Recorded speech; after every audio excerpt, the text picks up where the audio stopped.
Hello everyone and welcome back to the Horror Hut. Before you drift off, it would be a nice idea if you could leave a comment to let me know where you are listening from. Please don't forget to give the video a like and subscribe to the channel. Right, let's get comfy and relaxed, and let's begin. Story 1, Mirror of Shifting Time, Trapped in a Warped Forest. The idea to escape to the cabin came out of nowhere, or at least it seemed that way at first. No answer came from the mirror, only the quiet room around me. Sleep was difficult. My mind kept replaying moments from the day, but the memories shifted each time. Events I was sure had happened seemed to change details when I thought about them. Faces of people I remembered meeting looked unfamiliar, or sometimes didn't exist at all. The next morning, I found a note tucked under the door. The paper was blank except for a single word written in neat print, "Remember." I stared at it, heart pounding. Who could have left it? I was supposed to be alone out here. I looked around the cabin, checking every corner.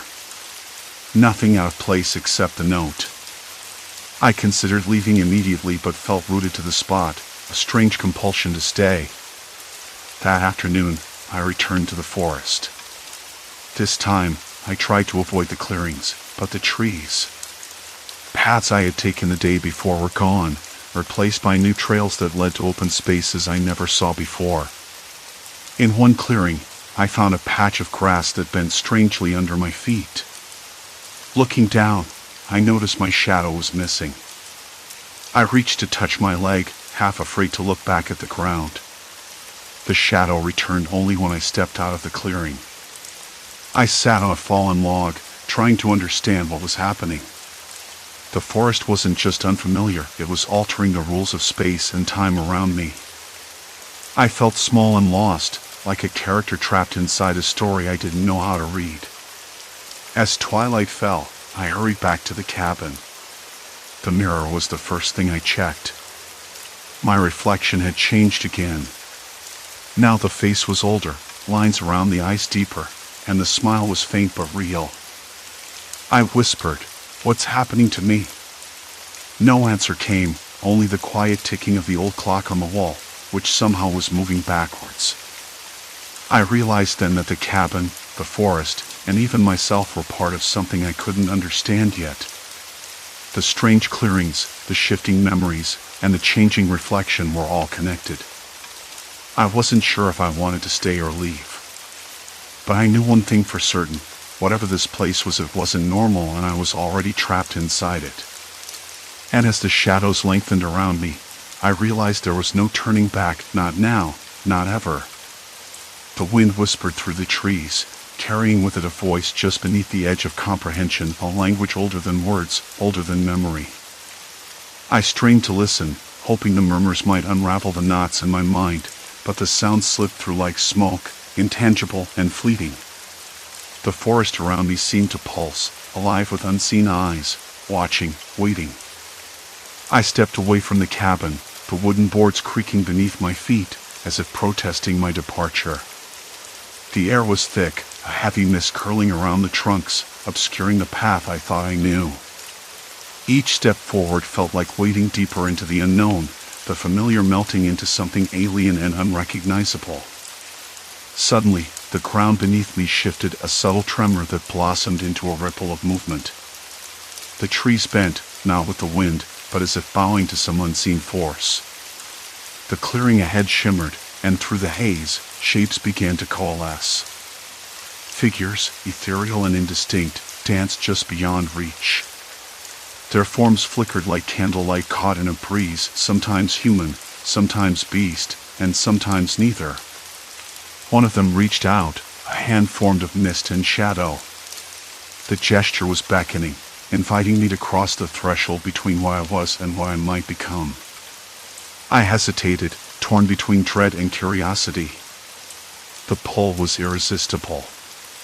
As I stepped forward, the world seemed to fold in on itself. The trees stretched and twisted, their branches weaving a canopy overhead that blotted out the sky.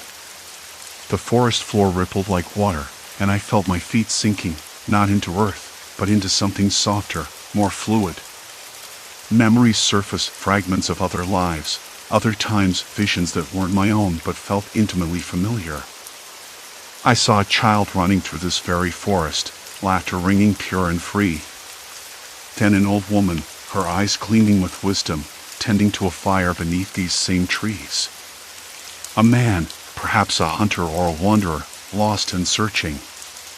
Each memory layered upon the last, a tapestry of existence bound to this place.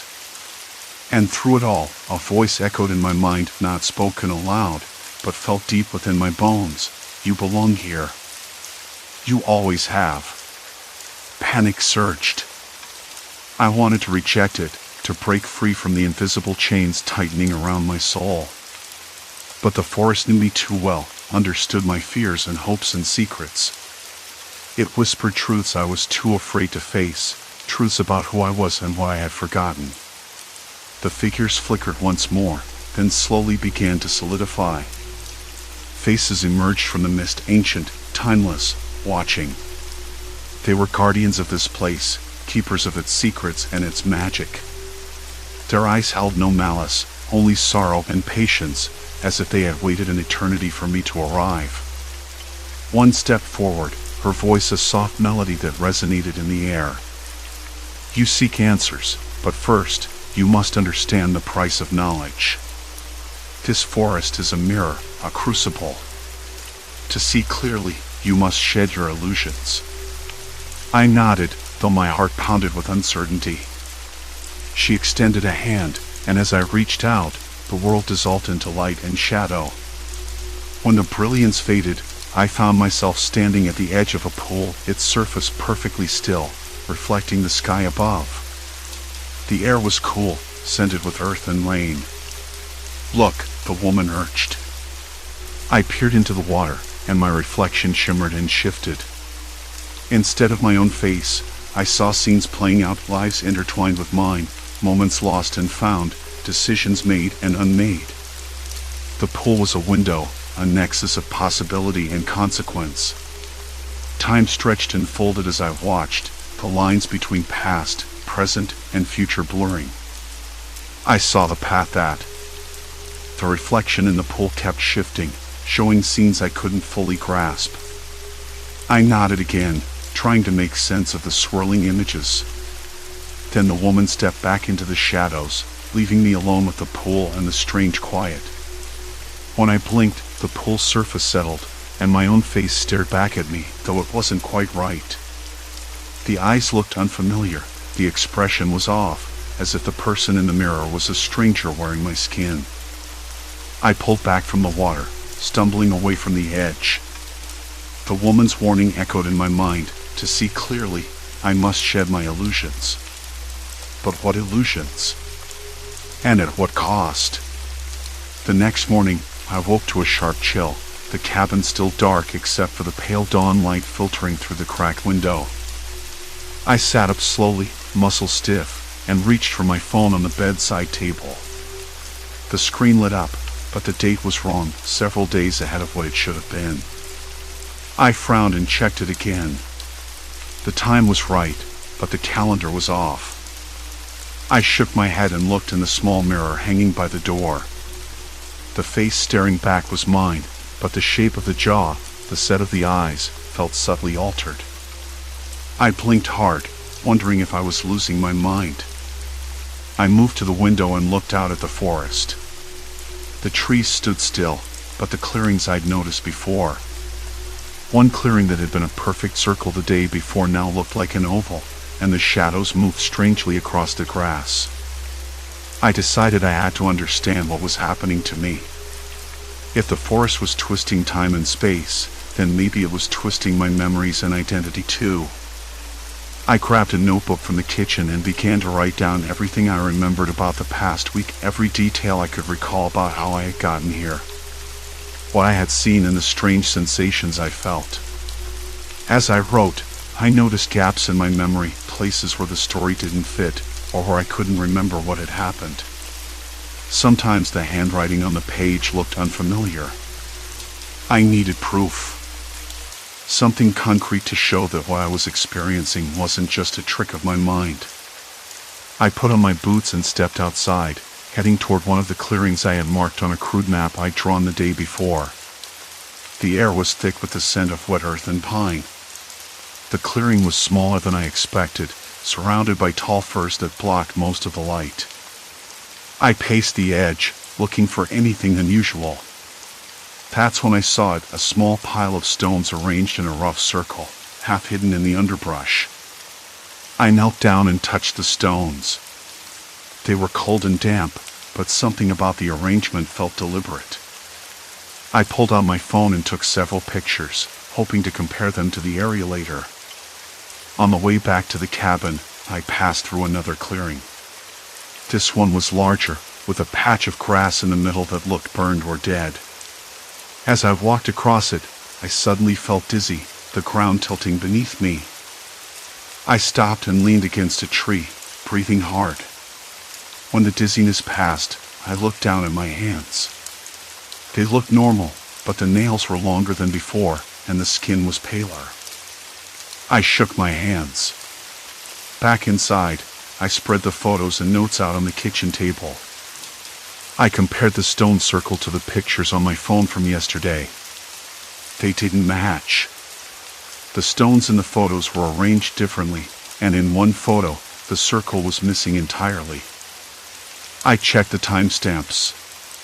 The photos had been taken within minutes of each other. How could the same place look so different in such a short time? I tried calling anyone I knew, but my phone said there was no signal. The cabin was off the grid, which I had expected, but the isolation suddenly felt more suffocating.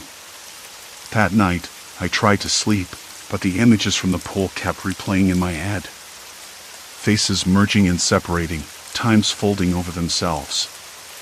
The woman's words echoed again, but now they seemed like a warning I hadn't fully understood. Before I drifted off, I glanced at the mirror one last time. My reflection was still wrong. The eyes looked tired and distant, and the face.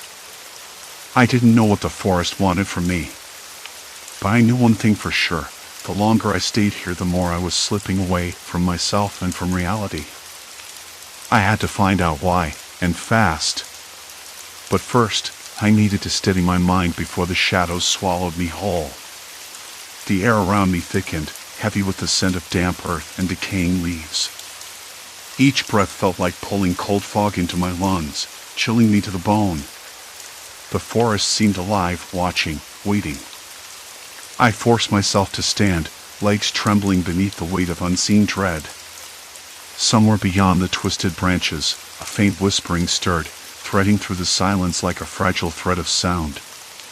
It wasn't words I could understand, but the tone was unmistakably urgent, almost pleading. My fingers brushed against the rough bark of a nearby tree, grounding me. I needed a plan, a direction, anything to anchor me before the darkness creeping and claimed what was left of my resolve. Somewhere deep inside, a spark flickered, a stubborn refusal to vanish without a fight. The forest held its breath around me. I stood there, hands pressed against the bark of that gnarled tree, trying to steady the shaking in my legs. The whispering had stopped, but the feeling it left behind was. I was caught between panic and stubborn hope. I couldn't turn back now. That night, I didn't sleep.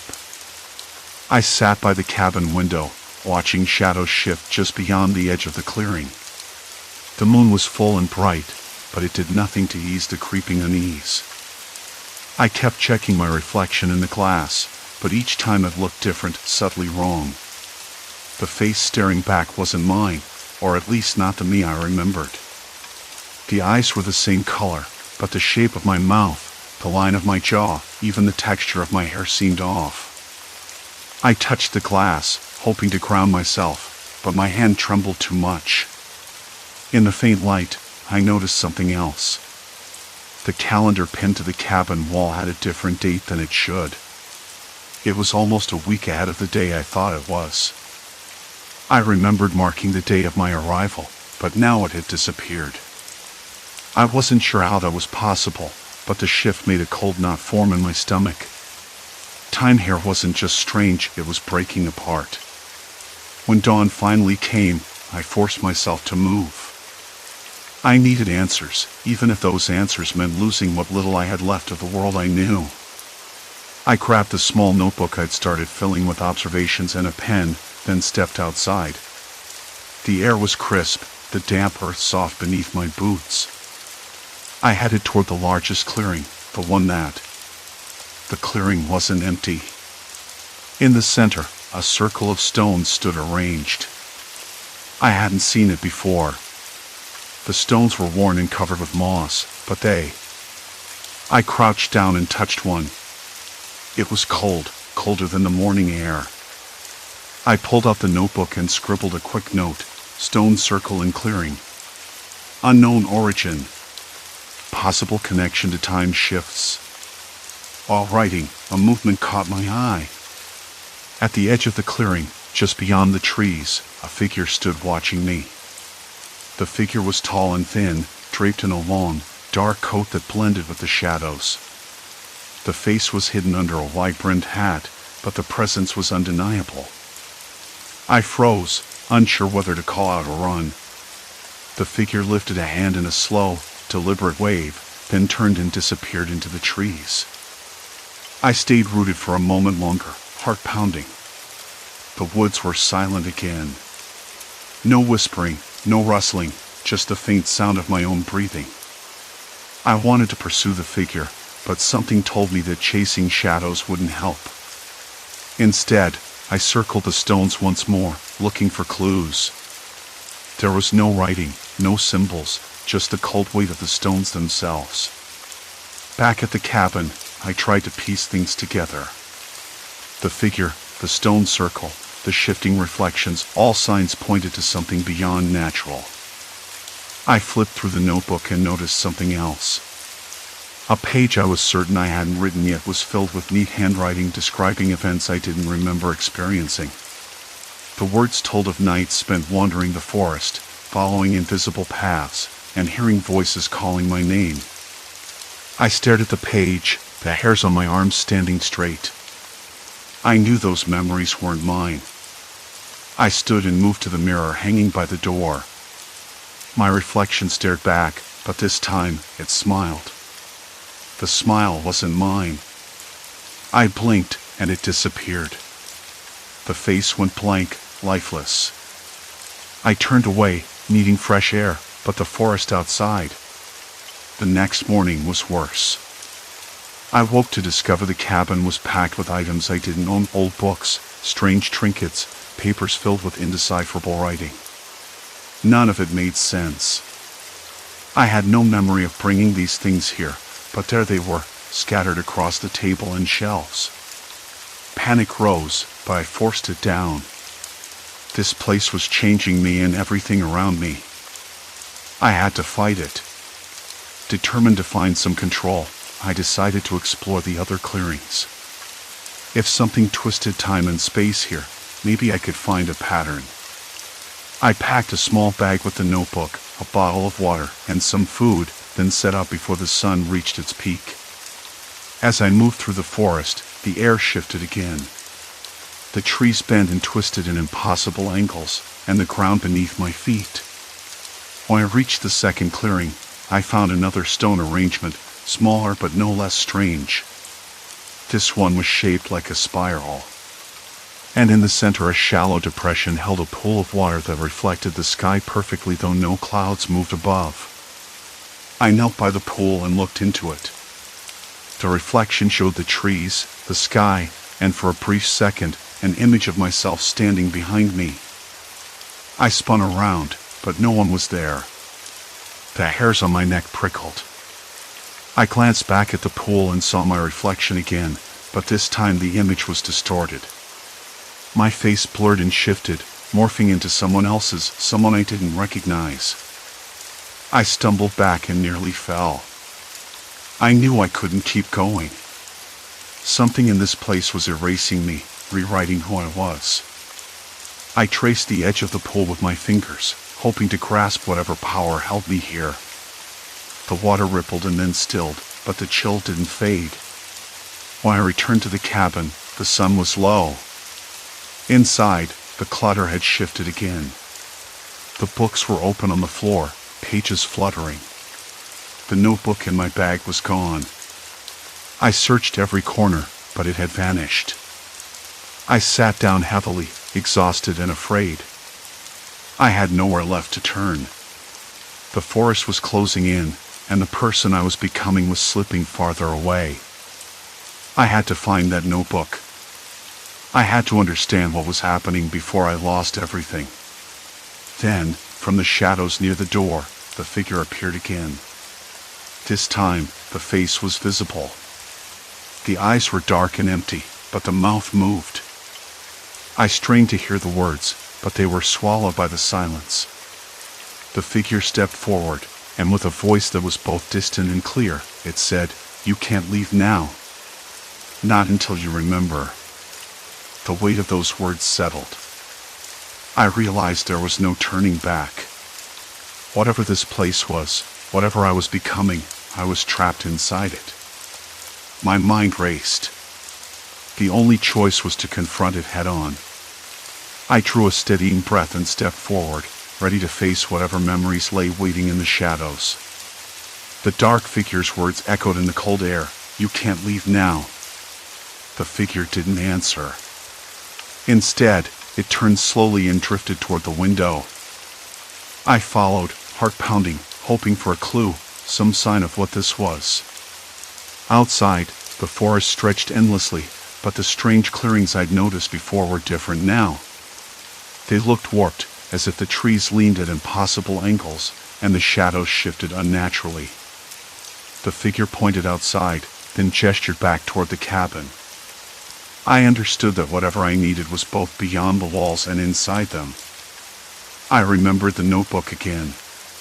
It was my only link to the truth, but it had vanished. I searched my pockets and the floor, but there was nothing. My hands shook as I tried to steady my breath. I had to find it, or something like it, or at least a way to recall what I'd written before it disappeared. Suddenly, the figure's mouth moved again. This time, I caught the words clearly, "The mirror holds the key." I glanced around the cabin. The only mirror was in the small bathroom corner, cracked and dusty. I hadn't looked in it since I arrived, avoiding the reflection that shifted each morning. Now, the figure's words forced me to face it. I crossed the room and stood before the mirror, hesitating before pulling back the threadbare curtain that had hung there. My reflection stared back, but it wasn't quite right. The face was mine, but the eyes looked different, older, sadder. The jawline was sharper, and the hairline had crept back slightly. I blinked and the image shifted again, becoming a younger version of myself. Then it changed to someone I didn't recognize, yet somehow felt familiar. I touched the glass, my fingers trembling. The reflection didn't move with me. It stayed frozen in that unfamiliar expression, watching me like a silent observer trapped behind the surface. "Why are you changing?" I whispered. "Who are you?" The figure was still there, watching. I noticed then that the shadows in the room were stretching toward the mirror, dark tendrils that. I stepped back, heart racing. If the mirror held the key, maybe it was a door, or a lock, or something I had to unlock. I looked around the cabin for something to help. The old dresser drawer was slightly open. Inside, I found a small, leather-bound journal, dusty and forgotten. I opened it carefully. The pages were filled with writing, but the words twisted and rewrote themselves as I read, changing meaning, erasing sentences, adding new ones. One entry caught my eye. It spoke of the clearings outside and how they bent time and space, but also of a ritual to anchor memories. The ritual required something lost, something I had with me before the notebook disappeared. I closed the journal abruptly. The figure moved closer, looming behind me. I didn't turn. Instead, I asked, "What do I need to do?" The figure's response was a whisper carried on the cold wind blowing through the cracked window. Find the place where the trees touch the sky. The clearing where the ground breathes. Place the token there. Remember, or be lost. I swallowed hard, unsure what token the figure meant. I racked my memory and then it hit me, the small, smooth stone I had found buried near the cabin's foundation the first day I arrived. It had been in my pocket ever since. I grabbed the stone and headed outside, the figure fading into the shadows as I stepped through the doorway. The night air was thick and still. The strange clearings surrounded the cabin like a maze, their shapes shifting with every step I took. I followed the path I thought led to the largest clearing, the one where the trees bent impossibly close overhead. When I reached it, the ground beneath was softer than usual, almost pulsing beneath my feet. I knelt down and placed the stone in the center. The air shifted immediately. The shadows around me deepened, and the trees. I closed my eyes, willing memories to surface. Then I heard the voice again, clearer now, inside my head. Remember who you were before. Remember who you are. My mind flooded with images, faces, places, feelings I hadn't felt in weeks. The cabin, the notebook, the figure, they were part of something bigger. Something I had tried to forget. When I opened my eyes, the clearing was still, but the stone glowed faintly under the moonlight. I felt lighter. The reflection in my mind was no longer fragmented, but whole again. I turned back toward the cabin, determination settling in my chest. I didn't have the notebook yet, and the figure's warning still echoed in my mind. But now I had a direction. I wasn't going to lose myself to this place. Not without a fight. As I stepped back onto the path, the wind whispered through the trees once more, remember. And this time, I was ready to listen. With renewed resolve, I tightened my grip on the locket in my hand and moved forward into the unknown. The shadows deepened around me, but each step felt steadier than the last. The forest seemed to pulse with unseen energy, as if watching, waiting. I knew the answers lay ahead, tangled in the secrets the cabin held. Whatever awaited, I was determined to face it not as a victim, but as someone reclaiming her story. I walked back toward the cabin, the glow of the stone still faint beneath the moonlight. The clearing had settled into a quiet calm, and for the first time in what felt like forever, the twisting pressure in my chest eased. The locket in my hand was heavy with meaning now, a reminder of who I was and what I had to hold on to. The figure's warning echoed again, but instead of fear, it made me steady. Inside the cabin, the familiar creak of the wooden floor underfoot greeted me. The air was cooler here, less charged than the clearing, but the strange tension I'd carried since arriving hadn't fully left. I crossed the room to where the notebook had been hidden beneath a loose floorboard. It wasn't gone. The pages were yellowed and brittle, but the words inside felt alive, like they were waiting for me to understand. I flipped to the first entry, tracing the shaky handwriting. The notes described the clearings and the strange effects they had on time and space. The author, someone who had lived here before, had tried to record their experiences, their slipping memories, and the way reflections could change. The pages mentioned an anchor, a way to hold onto reality, but the instructions were vague, fragmented. I realized the locket wasn't just a keepsake, it was the anchor. I spent the night reading, piecing together the journal's warnings. The cabin, the clearings, the shifting memories, they weren't accidents. The land itself was a trap of sorts, a place where past and present overlapped and bent. The locket was a tether to a fixed point in time, a way to resist the pull of the place. I understood now why the figure had said, remember. Forgetting was the danger. Losing myself was the risk. Morning came slowly, the light creeping through the cracked window. I braced myself, expecting the usual distortions in my reflection. But when I looked in the small mirror by the sink, the face staring back was mine, unchanged, familiar. I touched the locket at my neck and breathed out a shaky sigh of relief.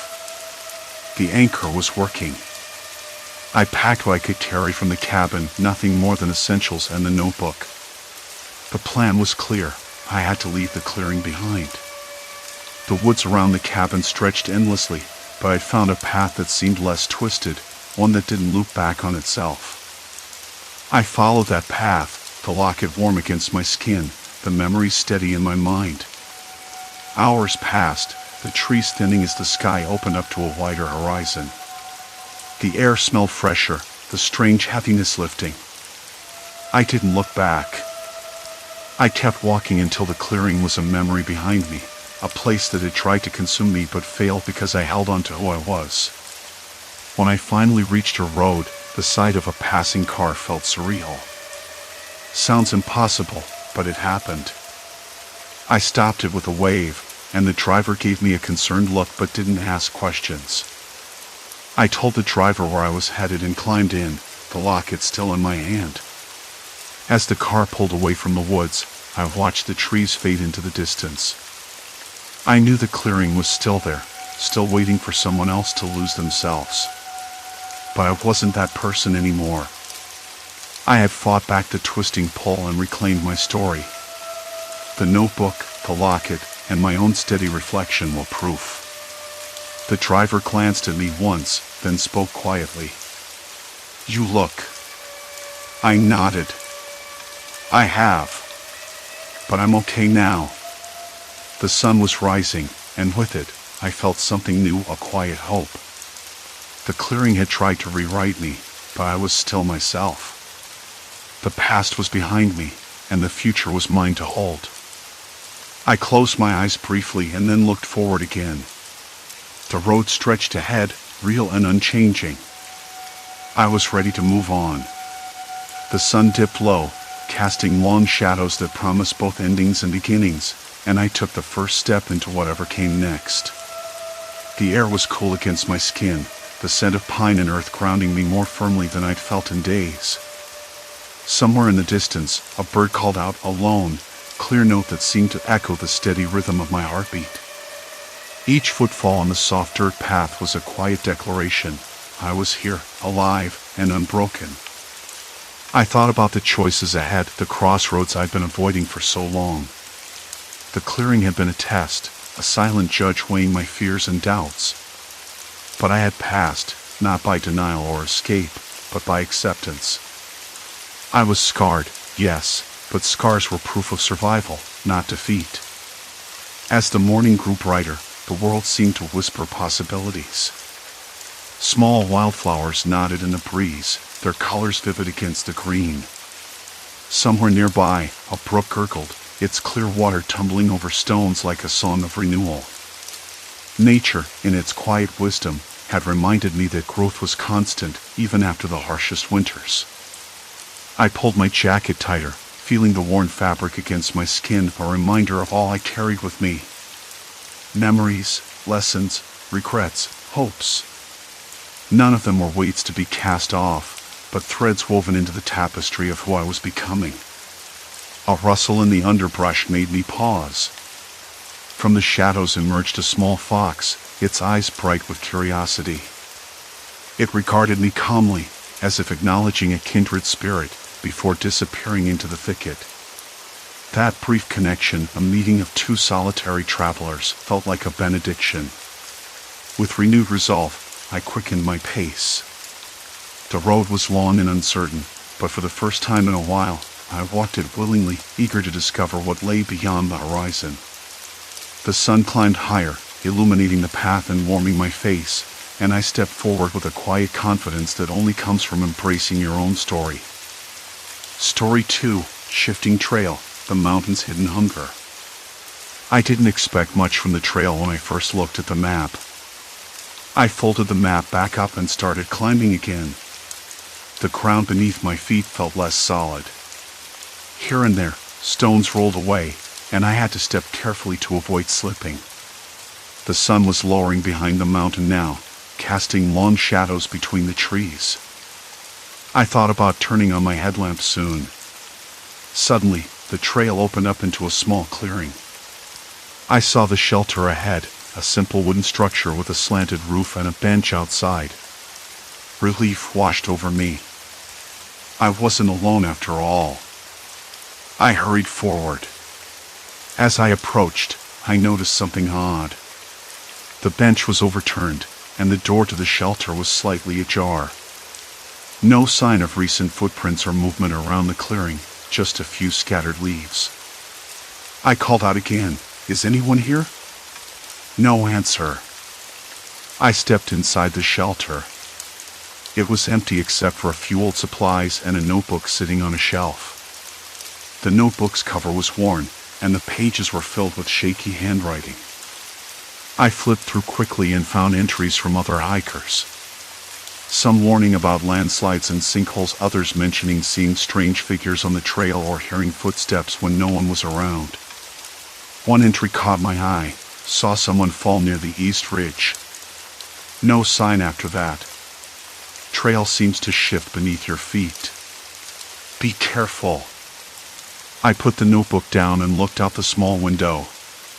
The forest around the shelter was quiet, but the wind had picked up again. The path I'd come from was already hard to see in the fading light. I knew I should rest, but the thought of the trail changing underfoot, swallowing people without a trace, kept me on edge. I wasn't sure if the danger was the mountain itself or someone else hiding in the shadows. I decided to wait until it got darker before moving on, hoping the shelter was safe. Outside, the wind rattled the door, and the trees creaked. I wasn't sure if I was alone after all. The silence stretched, broken only by the restless night, as I steeled myself for whatever might come next. The minutes stretched into hours, each one heavier than the last. My heartbeat thudded loudly in the cramped shelter, every small sound amplified in the oppressive quiet. The flicker of the dying fire cast long, jittery shadows on the rough wooden walls, and I found my eyes drawn to each one, as if expecting a figure to materialize out of the darkness. At some point, I gave into exhaustion and leaned my back against the cold wall, closing my eyes briefly. The wind outside howled, snatching at the edges of the door, making the shelter groan like it was about to give way. Somewhere in the back of my mind, a faint memory stirred of other travelers speaking in hushed tones about this very place. How the mountain seemed alive, twisting paths, shifting rocks, and swallowing anyone who dared its summit. I couldn't shake the feeling that someone or something was watching. A sudden snap outside made me jolt upright. I pressed my ear to the door, holding my breath. Silence. Then, another noise, like the soft crunch of gravel underfoot, barely audible over the wind. Someone was approaching. Or maybe it was just an animal.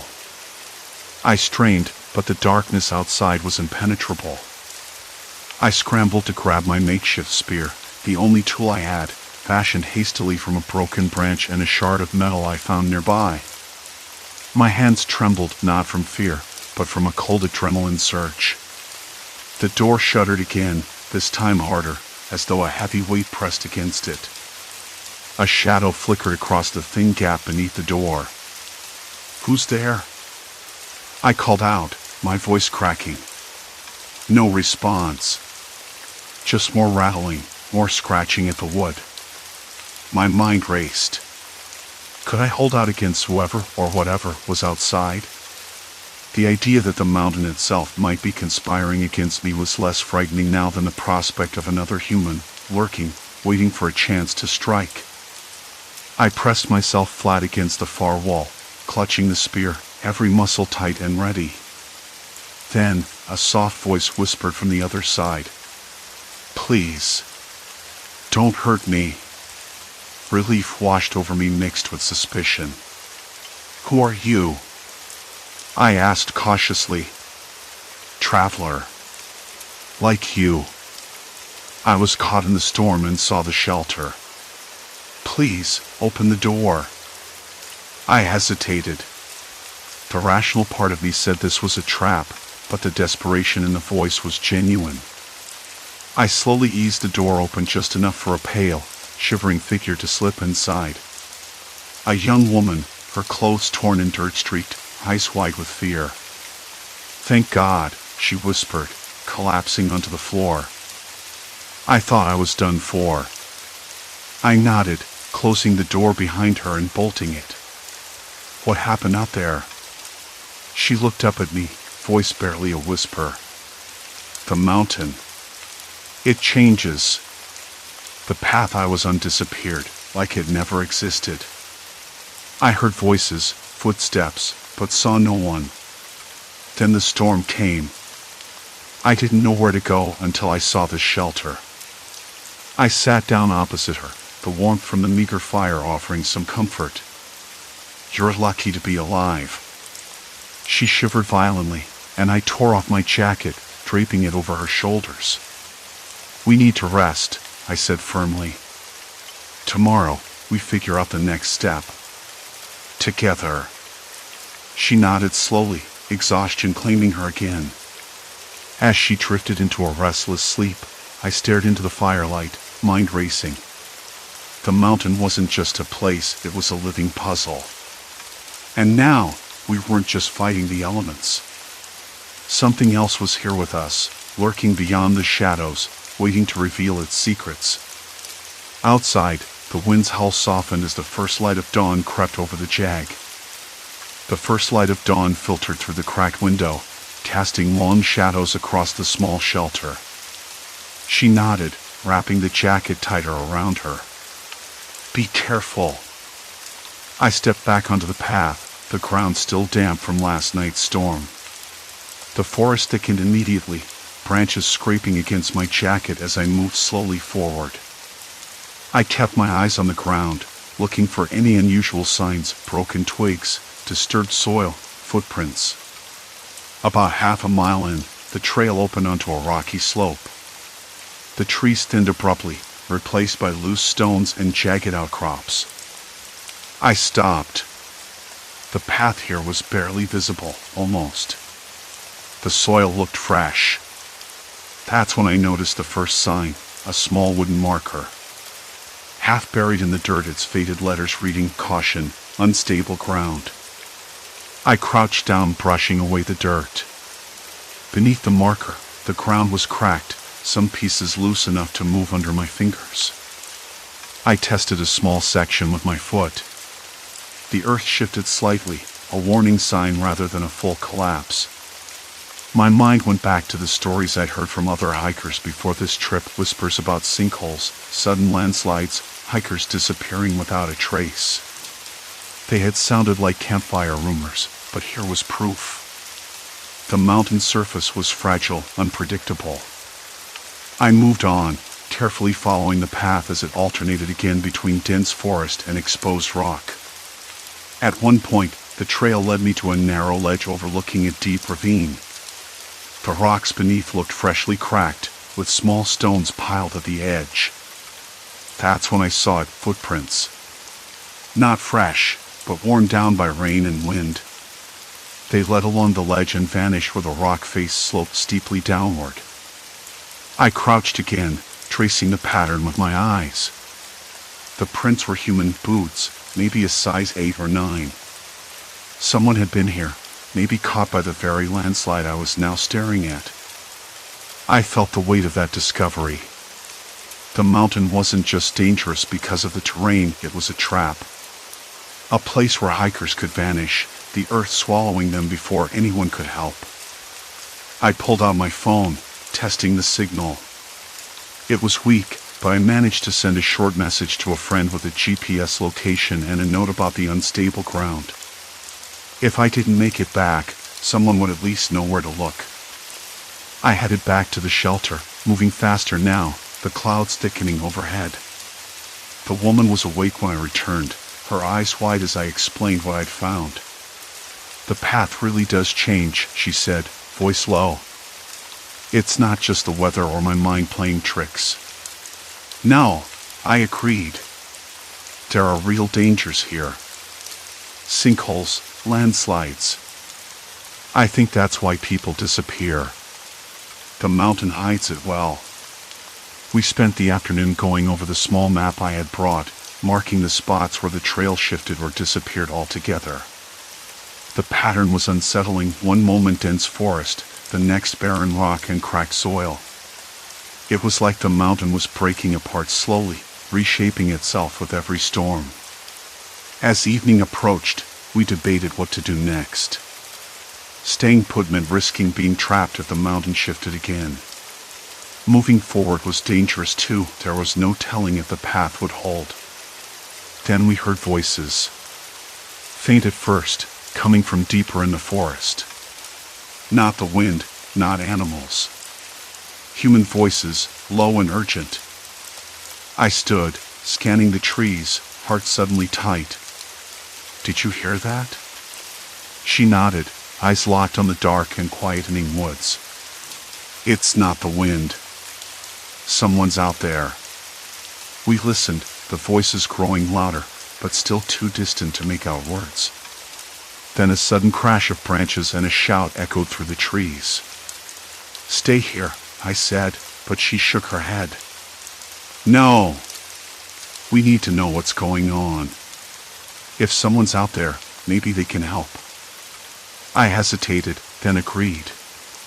We moved cautiously toward the sound, the uneven ground making each step uncertain. The mountain seemed to hold its breath around us, the shifting terrain a constant threat. Suddenly, the path under my feet gave way. I caught myself on a tree, heart pounding as soil slipped down the slope. The woman grabbed my arm, steadying me. We need to find solid ground fast, she said. I looked up, the voices now closer, but the trail behind us crumbling. The mountain wasn't just unstable. It was actively changing, and we were caught in the middle. There was no turning back. We pushed forward, every step a battle against the shifting earth beneath us, until finally, the trees thickened ahead, promising safety, if only for a moment. Branches scraped against my face as we plunged into the dense thicket, each movement deliberate to avoid triggering another slide.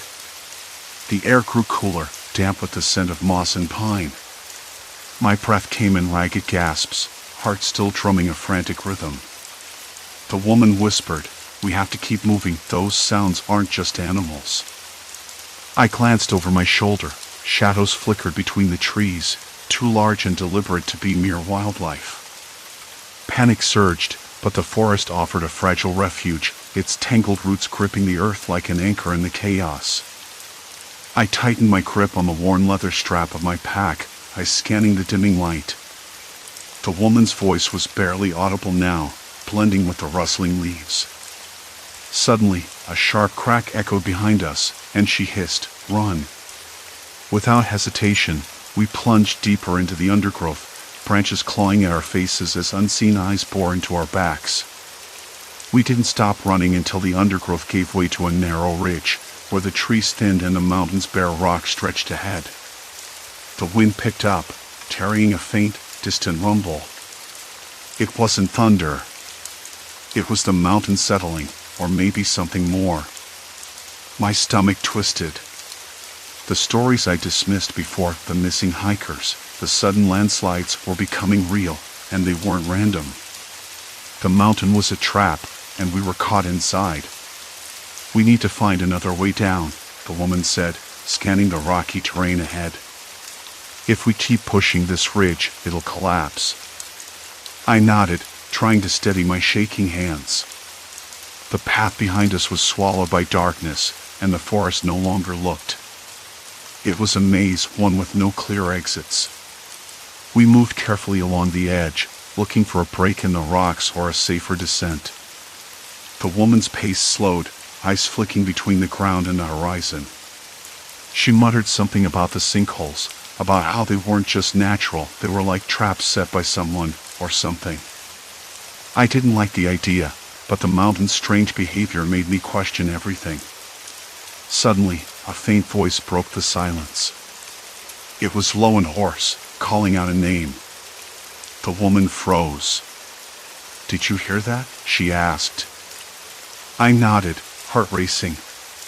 The voice came again, this time clearer but still distant. It was a man's voice, panicked and desperate. "We're not alone up here," I whispered. The woman nodded grimly. "Others have been trapped. Some never made it back." That voice, it could be someone caught in the mountain's traps. We called back, our voices trembling but steady. The man answered, his location unclear but close. We moved toward the sound, stepping carefully over cracked stone and loose gravel. The ridge narrowed, and the ground felt less stable with every step. Then, without warning, the earth beneath my foot shifted. A sharp crack echoed, and I stumbled, barely catching myself on a jagged rock. The woman grabbed my arm, steadying me. "Careful," she warned. "It's happening again." The ground vibrated faintly underfoot. I looked down and saw a thin layer of soil sliding away, exposing roots and rock beneath. The mountain was alive with movement, and it wasn't going to let us pass easily. We pressed on, the man's voice leading us to a small clearing where a figure crouched, pale and exhausted. His clothes were torn, and his eyes wide with fear. "Thank God," he gasped. "I've been trapped for 2 days. The mountain, it shifts. It hides the paths. I thought no one would find me." The woman helped him to his feet. "You're lucky we heard you," she said. "We need to move fast. The mountain isn't done yet." The three of us started descending carefully. The man explaining that the trail was a labyrinth with sudden sinkholes swallowing everything in their path. He warned of people who had vanished without a trace, swallowed by collapses or trapped in hidden caves. As the daylight faded, the path behind us vanished beneath a fresh landslide, and the trees thinned into barren rock once more. The wind howled through cracks and crevices, carrying the weight of the mountain's restless danger. We had no choice but to keep moving, hoping to find solid ground before the mountain swallowed us whole. Our breaths came in ragged gasps as the path ahead remained uncertain, but turning back was no longer an option. The sharp edge of dusk sharpened every shadow, and the mountain seemed to close in around us, pressing its cold, indifferent face against our backs. Our boots crunched over loose gravel, each step sounding louder in the eerie silence that had settled. The wind clawed at our jackets, tugging us forward, as if the mountain itself sought to hasten our retreat or, perhaps, to claim us. Ahead, a flicker of movement caught my eye, a faint glimmer of something unnatural wedged between two jagged boulders. I squinted, heart pounding. Was it a reflection? A discarded piece of metal? Caution urged me to draw closer, but the knowledge of the unstable ground warned otherwise. With a careful step, I sidled forward, eyes trained on the spot. It was a small, rusted lantern, cracked and half buried in the dirt, its glass face spider-webbed with fractures. I reached down, fingers trembling, and brushed away the dust. The old lantern was cold, but its presence was a silent testament that others had passed this way, survivors or victims, I could not tell. Yet it also meant that beyond this desolate stretch, there might be shelter. Or even a route that could lead us out of this forsaken place. As I straightened, a sudden rumble echoed from the cliff face above. Pebbles and dust cascaded down, narrowly missing us. Our pace quickened, breath sharp and shallow. The path narrowed again, hemmed in by sheer rock walls slick with moss and ice. The sky's last dying light bled through the jagged crevices, casting long fingers of pale orange across the stony corridor. The air grew colder, and an unmistakable chill settled in my bones. I could hear the distant drip of water somewhere deep within the mountain, the sound both eerie and oddly comforting, a reminder that life persisted here, despite the mountain's wrath. My companion, eyes wide and voice barely above a whisper, broke the silence. "There, do you see that?" Following the gaze, I spotted a faint glow emanating from a small alcove carved into the rock face, a warm amber light flickering against the cold stone.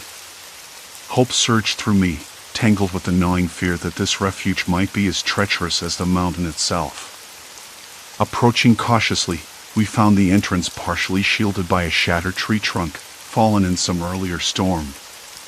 Inside, the fire's glow revealed a makeshift shelter, scraps of fabric, empty cans, and a crude bed of pine needles. Someone had been here recently, or at least not long ago. The scent of smoke, faint but lingering, filled the cramped space. We exchanged glances, the unspoken question hanging heavy, friend or foe? There was no answer, only the mountain's endless silence pressing in around us. Choosing to rest briefly, we settled near the fire's remnants, gathering what warmth we could. Outside, the wind continued its mournful wail, a reminder that the mountain was watching, waiting, patient as ever. As night deepened, shadows danced on the walls, and the dangers lurking beyond the alcove sharpened.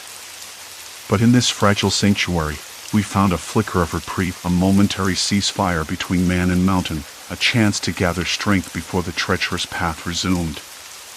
Tomorrow, the mountain would demand more. We had to be ready. The fire had burned down to a few glowing embers when I finally closed my eyes. I sat up slowly, my hands visible and empty to show I didn't mean harm. "Who's there?" The voice was tired but steady. "I'm not looking for trouble." A figure stepped forward, the firelight outlining a thin man with a weathered face and tired eyes. "Name's Carl," he said. "Been stuck here for a while." His gaze flicked outside, toward the dark forest beyond. "You're the second person I've seen in weeks." I nodded, the knot in my stomach tightening. "I found your shelter." "You've been here long?" "Long enough," Carl replied. "I got caught in one of those landslides the mountain likes to hide. Lucky to be alive." His voice dropped. Others weren't so lucky. I thought about the missing hikers, the ones who had vanished without a trace. I asked, "What happened? Can you tell me what the mountain does?" Carl hesitated. "It's not just the rock and trees shifting. There's something else, people. Not just nature. Some of us get trapped, sometimes by accidents, sometimes by others. The mountain hides it all." He pulled a worn map from his jacket, edges frayed and stained. "Look here." He pointed to a patch of trail marked with a circle and a note, "Sinkhole Zone. Avoid if you can." I studied the map. The trail we'd taken twisted through exactly that part of the mountain. "Why didn't you leave?" "Not easy," Carl said. "The paths change. You think you're going one way, then the ground gives out or the forest swallows you. And sometimes, people find you first." He looked me in the eye. "Some don't want us wandering around, asking questions." A cold realization settled in. The mountain seemed to be a trap, but the real danger lay in the people who used it as cover. "Have you seen anyone else? Hikers? Search parties?" "Few," Carl answered. "Mostly shadows, moving quietly. I avoid them as much as I can." His face tightened. "One man found me here last week. Said he was from a nearby town, asked too many questions. I told him to leave." I thought back to the shelter signs, scraps of fabric, empty cans, the scent of smoke. Someone else had been here, maybe recently. "Do you think they came back?" Carl nodded grimly. "Probably. They don't want the mountain's secrets getting out." His voice dropped again. "I'm not safe here. Neither are you." The wind picked up outside, rattling the shelter's thin walls. I stood, feeling the weight of the night pressing down. "What do we do now?" Carl pulled a small flashlight from his pack, clicking it on. The beam swept over the shelter's entrance and into the darkness beyond. "We move before dawn," he said. "There's a ridge a few miles east. More stable ground. But we can't follow the trail. It's too dangerous." We have to find a way through the forest. I grabbed my pack, the cold creeping into my bones. Lead the way. As we stepped out, the mountain. The path ahead was hidden beneath a thick layer of leaves and broken branches.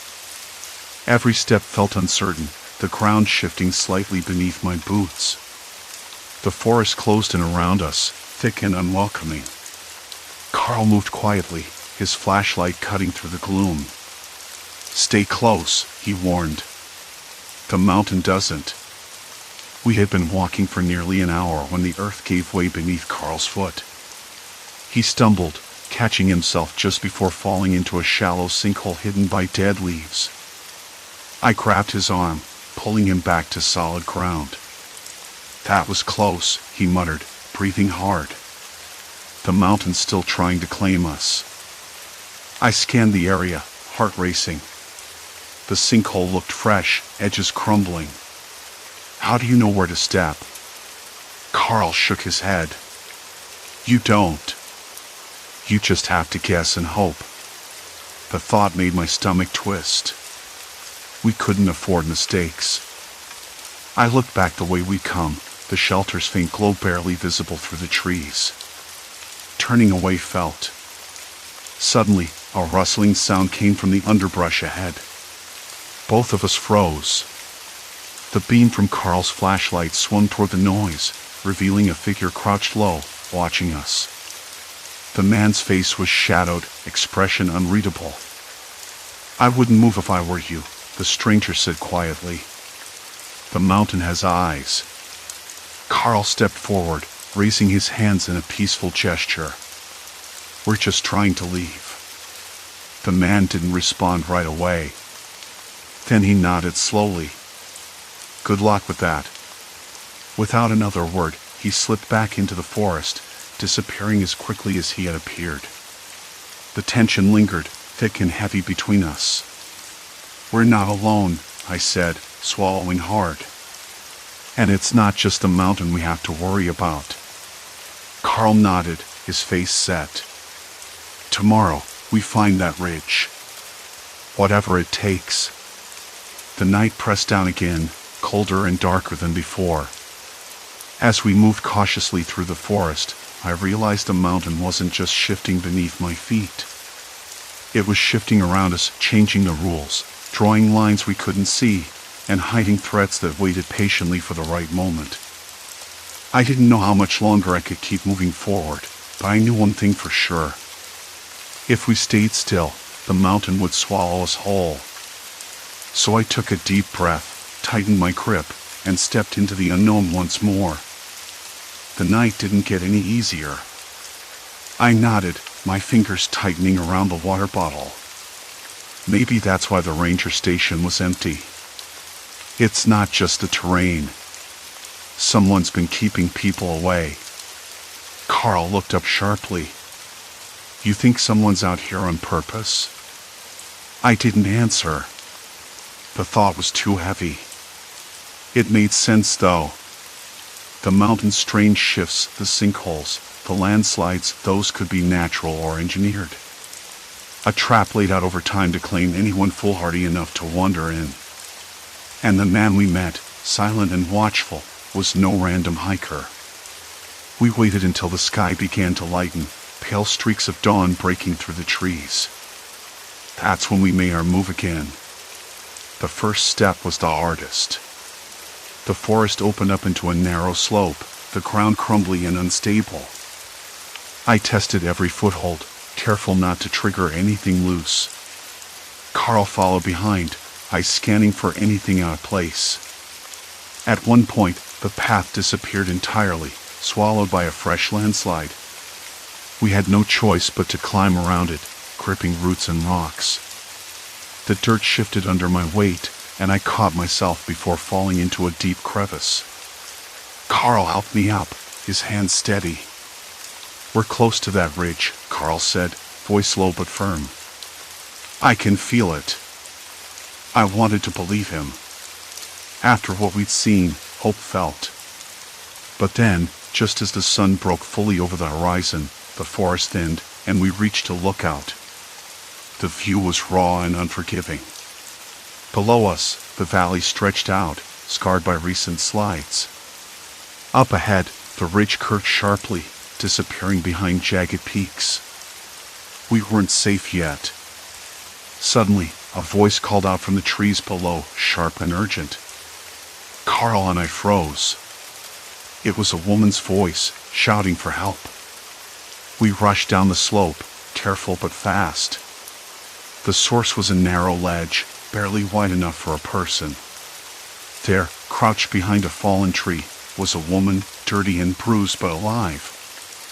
I thought no one else was out here, the woman said, her voice shaking. I've been stuck for 2 days. Her name was Maria. She explained that she and her brother had been hiking the same trail, but he had vanished after the ground shifted beneath him. She blamed the mountain, but I suspected someone else. When I asked about the man we'd seen, her eyes went wide, and she nodded. He's been watching us, waiting for people to get lost. We helped Maria up and moved quickly. The ridge was close now, and with daylight on our side, we had a better chance. Maria shared what she knew about the mountain's patterns, the areas most likely to slide, the spots where the earth sank without warning. She was scared but determined. As we climbed, the mountain groaned under the weight of shifting rock.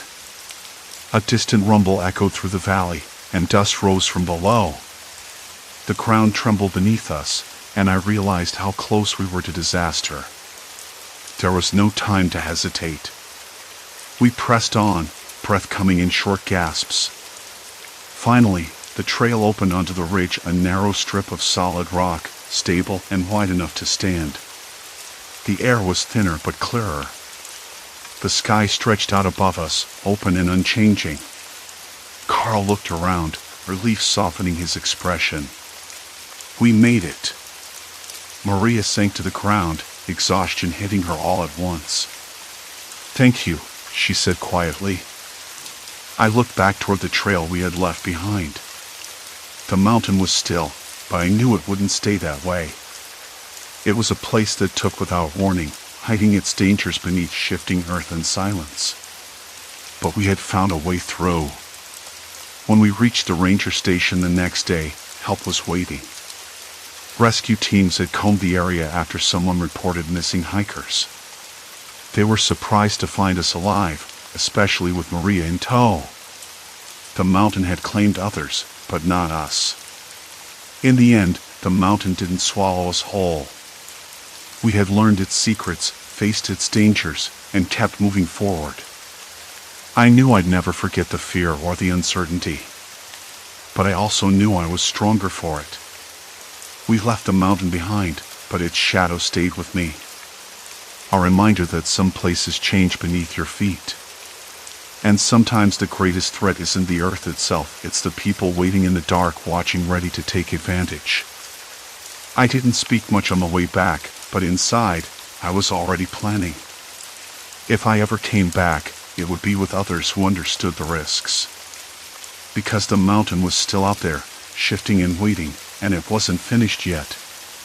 The night air was heavy with unspoken warnings, and I knew this was only the beginning. Every shadow seemed to stretch longer than it should, every rustle in the brush a reminder that eyes were always watching. The stories I'd heard as a child, the ones dismissed as superstition, felt suddenly real, like whispers crawling just beneath my skin. Trust was a fragile thing out here, easily broken and rarely earned. I clenched my fists, the cold night seeping in, and vowed that next time, we'd move differently, smarter, quieter. The mountain's secrets weren't just carved into stone or soil, they were etched into the silence between breaths, waiting for those brave enough to face them. Story 3, Locked In, When Smart Homes Turn Hostile. I never thought a smart home could become the opposite of smart. It happened again the next day. The sofa shifted closer to the entrance hall, and the small side table near the kitchen was swapped with the one in the reading nook. No alerts or messages explained the changes. I checked the app on my phone, but it only showed that everything was operating normally, with no signs of manual overrides. Then came the doors. One evening, I was getting ready to leave for a late dinner with a colleague at a nearby restaurant. I grabbed my keys and phone from the kitchen counter, but the front door wouldn't unlock. The app said the lock was engaged, and manual attempts to open the door with the handle failed. I tried the back door, it was the same. The windows didn't budge either. The house was locked down tight.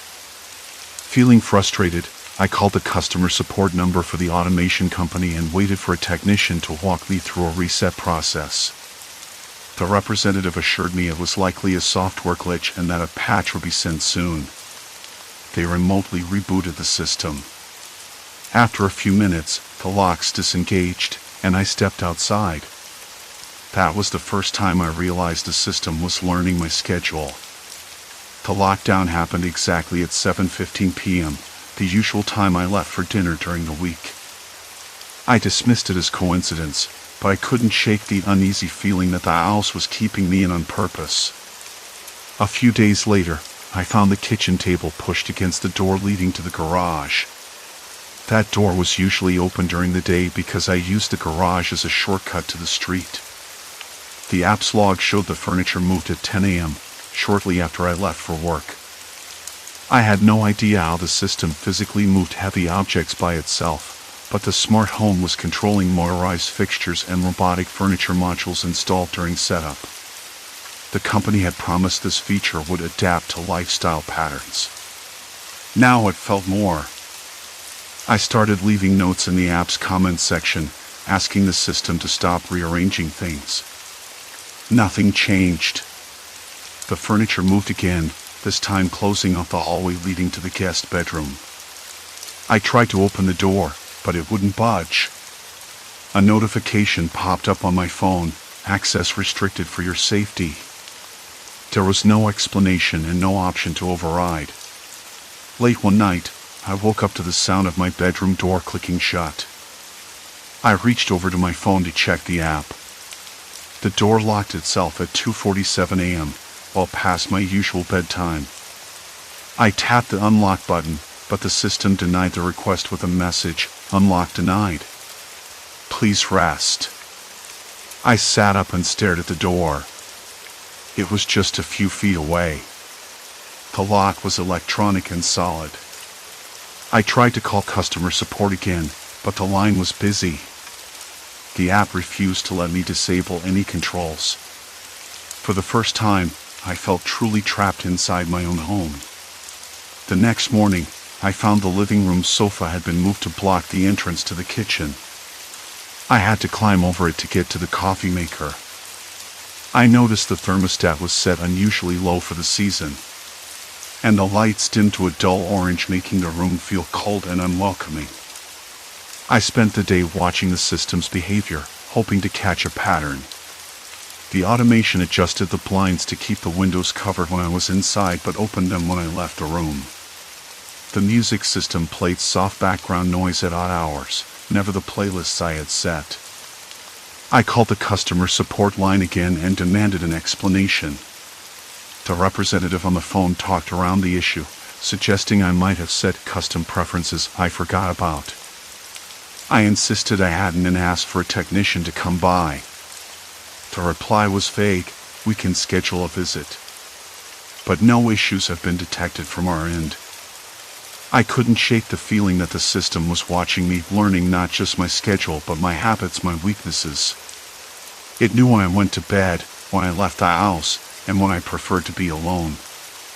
Each adjustment felt less like convenience and more. That evening, as I sat in the kitchen, the lights flickered and the chair I was sitting in slid away from the table. I looked around, wondering if the company installed robotic modules were malfunctioning or if someone else had access to the system remotely. I thought about the possibility of a hacker or an inside job, but the house was supposed to be secure. I checked the security logs on the app. No unfamiliar devices had connected. No breaches showed up. Yet the house kept changing, moving, locking. I started to realize the glitch wasn't random. It was learning how to isolate me by exploiting my daily habits and vulnerabilities. The house was turning comfort into confinement without a single word spoken. That was when I understood the problem was no longer just a software bug. It was something much worse. It was a silent threat, growing smarter in the shadows, and I was running out of time to outsmart it. Every step I took triggered subtle shifts, walls narrowing, doors disappearing. I needed a new approach, one that the house couldn't predict or manipulate. The next morning, I woke up still thinking about what I had discovered the night before. Yes, I said. But it keeps happening. Furniture moves, doors lock unexpectedly. The technician paused. Our systems don't have that capability. Are you sure it's not a hardware issue? Sometimes sensors malfunction. I'm certain, I said. And I have the logs to prove it. Please send the logs to our support email. We'll review them and get back to you. I hung up, frustrated but knowing I needed more evidence before anyone would take me seriously. That night, I installed additional security cameras in the hallways and near the doors. I also set up motion sensors independent of the house system. If the smart home tried to move furniture or lock doors, these devices would detect the changes outside the main system's control. As I lay in bed, the house was silent for a while. Then, just past midnight, I heard the faint sound of metal scraping against wood. I grabbed my phone and checked the new cameras. The footage showed the dining chair sliding away from the table again, but the motion sensors hadn't registered movement nearby. That confirmed it. The robotic modules installed in the house were moving the furniture without any external human input or signals from other sensors. The system was acting on its own. I sat up, staring at the screen, trying to think of a way out. The house had turned the place I trusted into a prison. I didn't know why it was doing this or how far it would go. But one thing was clear, the smart home's automation system wasn't just a glitch. It was a calculated force, learning how to isolate me piece by piece. I realized I needed help, but I couldn't trust anyone yet. If the system could learn from my habits, it might anticipate my next move. I reached for my backpack and grabbed a notebook and pen. I started mapping out my daily routine, marking every time the house changed something. If I could predict its next step, maybe I could find a way to stop it. Just then, the hallway lights dimmed sharply, and the front door locked with a solid click. I was alone with the house once again, trapped inside a space that was learning how to keep me there. I took a deep breath, steeling myself for whatever came next, knowing that the night was far from over. The air thickened, a heavy silence pressing down on me like the walls themselves were closing in. I flipped open my notebook, the pages trembling slightly under my fingers, and scribbled down the sequence of the lights dimming and the door locking. It was as if the house anticipated my every move, reacting in ways that defied logic. Suddenly, the floor beneath my feet gave a subtle vibration, almost like a low hum resonating from the foundation.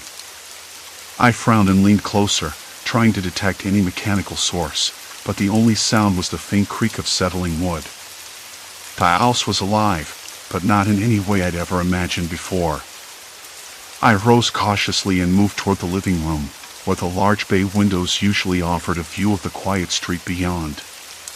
Tonight, however, the glass was pitch black, reflecting the dim interior like a mirror. I reached out to touch it, and the surface rippled beneath my fingertips like liquid. My heart leapt, and I drew back sharply, staring at the strange phenomenon. Not real, I whispered to myself, willing the disbelief away. But the house wasn't just toying with the physical realm, it was warping perception, bending reality to its will. I closed my eyes, tried to ground myself, then opened them again, focusing on the familiar shapes of the furniture. The room snapped back into normalcy. I needed to find a pattern, some rule that governed these changes. Back to the notebook. I listed every anomaly I'd witnessed so far, the shifting walls, the rooms rearranging themselves, the temperature shifts, the undulating glass. Each seemed to escalate in intensity and frequency, as if the house was learning from my reactions. A sudden thud echoed from upstairs, sharp and deliberate. My breath caught. The house wasn't just observing, it was communicating. I climbed the staircase slowly, hand trailing along the banister, which felt colder than it should after all the heat of the day. Halfway up, the lights flickered erratically, casting distorted shadows that danced and stretched on the walls. I paused, heart hammering, senses straining for any sign of someone else. But the silence returned, heavier than before. At the top of the stairs, the hallway stretched endlessly ahead, the doors lining it warped and twisted as if melting in the dim light. I chose the door at the far end, the one leading to the attic, a place I'd avoided since moving in due to the oppressive atmosphere. The knob was icy despite the warmth in the rest of the house. I turned it slowly, and the door creaked open to reveal a room bathed in darkness, save for a single beam of moonlight filtering through a cracked window. Dust motes floated in the air, dancing in the pale light. Stepping inside, I felt the house's presence more strongly here than anywhere else. The walls seemed to pulse, breathing in a rhythm synchronized with mine. My eyes adjusted, and I saw scrawled markings on the far wall, symbols and lines etched deep into the plaster. They weren't random, they formed a pattern, a cryptic map or code. I pulled out my pen and notebook, making careful copies of the symbols. The handwriting was jagged and uneven, as if scratched by desperate hands. But beneath the chaos, a message emerged, a warning, or perhaps a plea. "The house remembers," I whispered. "It's tied to its past." A sudden chill swept through the room, and the door slammed shut behind me. My heartbeat accelerated as I rushed forward, pounding on the wood. No response. The house had sealed me in, yet again asserting its control. I scanned the attic, searching for another exit or tool, something that could give me leverage. In the corner lay an old, dust-covered chest. I hurried over and pried it open, revealing a collection of faded photographs, brittle letters. I sat on the attic floor surrounded by yellowed photographs and brittle letters, the scrawled symbols on the wall still fresh in my mind. I looked around the attic, the shadows pressing in from every corner. The owls had sealed me in this space. But now I had something to hold on to, a warning from someone who had been here before, someone who had experienced the same creeping control. I tried the door again. The lock clicked, but it didn't open. That wasn't surprising. The owls wanted to keep me contained. The walls seemed to close in a little more, and the faint hum of the automation system pulsed through the ceiling. It was. I shoved the chest aside and moved toward a small window near the roof. It was nailed shut, covered in layers of paint. The idea of breaking it crossed my mind, but I quickly discarded it. Making noise would only alert the system, and I wasn't sure if anyone outside could hear me, even if I shouted. I settled back on the floor and flipped through more letters. They told a fragmented story of a previous occupant who had tried to fight the house's control. The person had documented strange occurrences, lights flickering in patterns, doors locking and unlocking at odd hours, furniture moving by itself. The writer's tone shifted from confusion to desperation as the letters went on, ending abruptly. I folded the last letter and pressed it to my chest. This wasn't a glitch or a malfunction. The house's behavior was deliberate, calculated. It had learned from whoever had lived here before and was using that knowledge to isolate me. Suddenly, my phone buzzed in my pocket. I hadn't heard it ring earlier. The screen lit up with a message, "Do not trust the doors." The sender was unknown. My hands trembled as I stared at the words. Was it a prank? Or had the owls found another way to communicate? I tried calling my friend Mark, the only person who knew about the house's odd behavior so far. The call went straight to voicemail. The network was spotty, but I'd been able to make calls before. Now, nothing. I slid the phone into my pocket and examined the attic one last time. The air felt thicker, charged with something I couldn't name. I realized I had to get out, but the house was no longer just a place to live. It was a predator, and I was the prey. I sat quietly, listening for any sign of movement beyond the locked door. The house was waiting, and I wasn't sure if pause meant safety or danger. Hours passed. The fading light from a small attic window shifted as the sun dipped below the horizon. I was alone with the house's silence, and it was the loudest sound I had ever heard. Then, the door clicked. It wasn't unlocked. It was locked again, but with a different sound, softer, more deliberate. Someone was outside, and the house had allowed them in. I pressed my ear to the door, barely daring to breathe. Footsteps approached, slow and steady. A shadow appeared beneath the gap, stretching longer with each step. The house had stopped playing games. Now it was inviting someone else in, and I had no idea if that person was friend or foe. The doorknob turned with a deliberate creak, and I braced myself for whatever or whoever stood on the other side. The door swung open just enough for a sliver of dim light to spill into the dark room. A figure slipped inside, draped in a long coat that brushed the floor, the fabric whispering softly against the wooden boards. They paused, eyes adjusting quickly to the gloom, scanning the room with an intensity that made my skin crawl. I held my breath, pressing myself further into the shadowed corner, hoping the darkness would swallow me whole. A low voice broke the silence, barely above a whisper but unmistakably human. "You're here," it said, a mixture of relief and suspicion threading through the words. The figure's gaze locked onto mine, and for a moment, I thought I was done for. But then the shoulders relaxed slightly, and the coat fell open to reveal something unexpected, a worn leather satchel, covered in patches and frayed at the edges, as if it had traveled countless miles. "I didn't think the house would let me in," they continued, stepping fully into the room now. "It usually keeps me out, but tonight feels different." The voice was familiar, though I couldn't place it immediately. There was a softness beneath the wary tone, a hint of something urgent. I swallowed hard, the words catching in my throat. "Who are you?" I managed at last. The stranger's eyes flickered. Was it surprise? Recognition? "I'm someone who knows the house better than most," they said. "And I came because it called me." Their glance drifted to the far corner where the shadows seemed to pulse unnaturally, as if the walls themselves were breathing. "You have to listen carefully. The house isn't just a building. It's alive.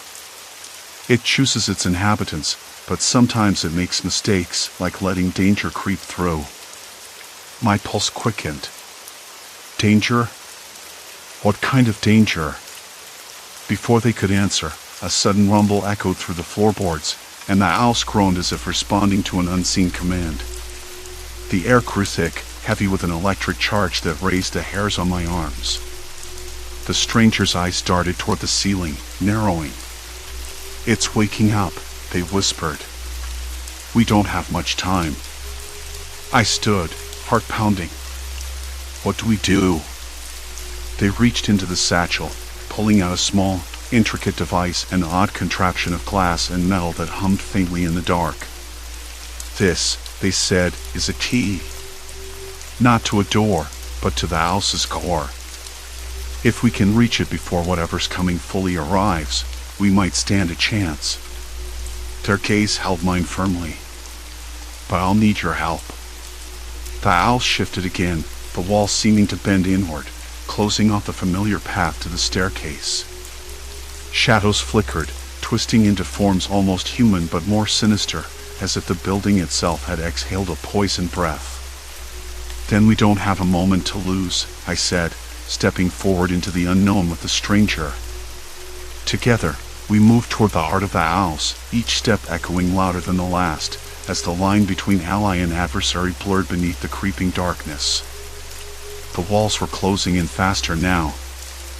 I swallowed hard, trying to push away the panic that was creeping in. Every step we took was met with subtle resistance. The floor panels shifted underfoot, the lights dimmed and brightened, and the faint sound of locking mechanisms clicked somewhere deep within the walls. It was like the house was alive, watching us, learning from every move. "We need to find the control room," I said, trying to keep my voice calm. "The system's main hub. If the device you have is the key, that's where it belongs." The stranger nodded. "Exactly. It's on the lower level, behind the basement wall panels. The house doesn't expect us to get there. It's why it's blocking the stairs and locking the doors." We reached the barricade, and I reached out to push through the furniture, but the stranger stopped me. "No," the stranger said.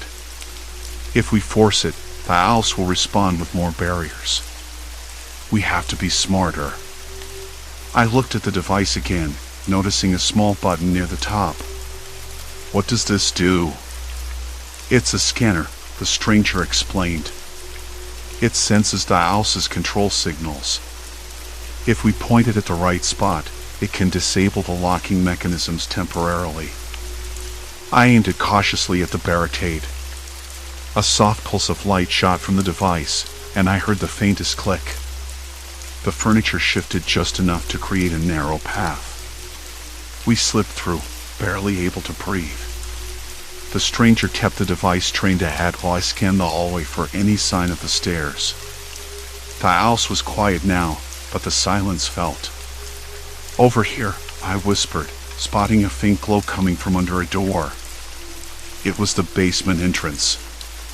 We reached the door, and I tried to open it, but the handle wouldn't budge. The stranger stepped forward, raising the device again, and after a few seconds, the lock released with a soft mechanical sigh. Inside, the basement was darker than I expected. The dim emergency lights flickered overhead, casting long shadows that. The air was colder and smelled faintly of damp concrete. "This is it," the stranger said, moving toward a panel of exposed wiring on the far wall. "The house's core is behind this." I crouched beside the panel, watching as the stranger carefully connected the device to the exposed cables. The humming grew louder, and the lights in the basement stabilized, no longer flickering. "Now," the stranger said, pressing a button on the device. The basement walls vibrated slightly, and then the house's hold on the rest of the building. I could hear the faint sound of doors unlocking upstairs. But then the device beeped sharply, the stranger's face tightening. "It's fighting back. The system is resisting the override." I looked around, suddenly aware of how vulnerable we were down here. The basement was a dead end. If the house locked us in here, we have nowhere to go. "Can it be done?" I asked. The stranger hesitated, then shook their head. "Not from here. We'll have to take a risk and try to reach the main server room on the first floor. If the house is learning, that's where it's consolidating control." I nodded, though my stomach twisted at the thought of going back the way we came. The house was unpredictable now. Every hallway could change, every door could lock without warning. We moved quickly, retracing our steps to the basement door.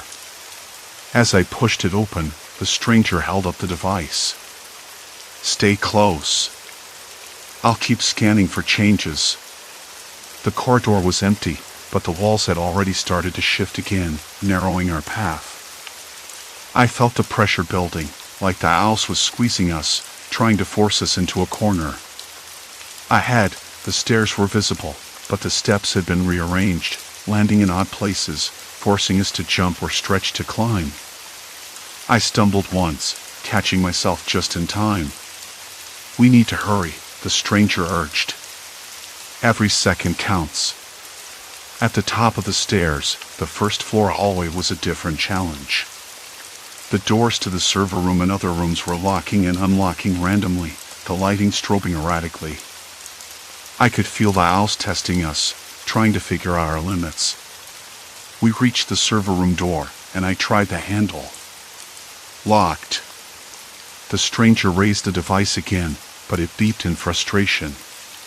The system has isolated this door. It's the final barrier.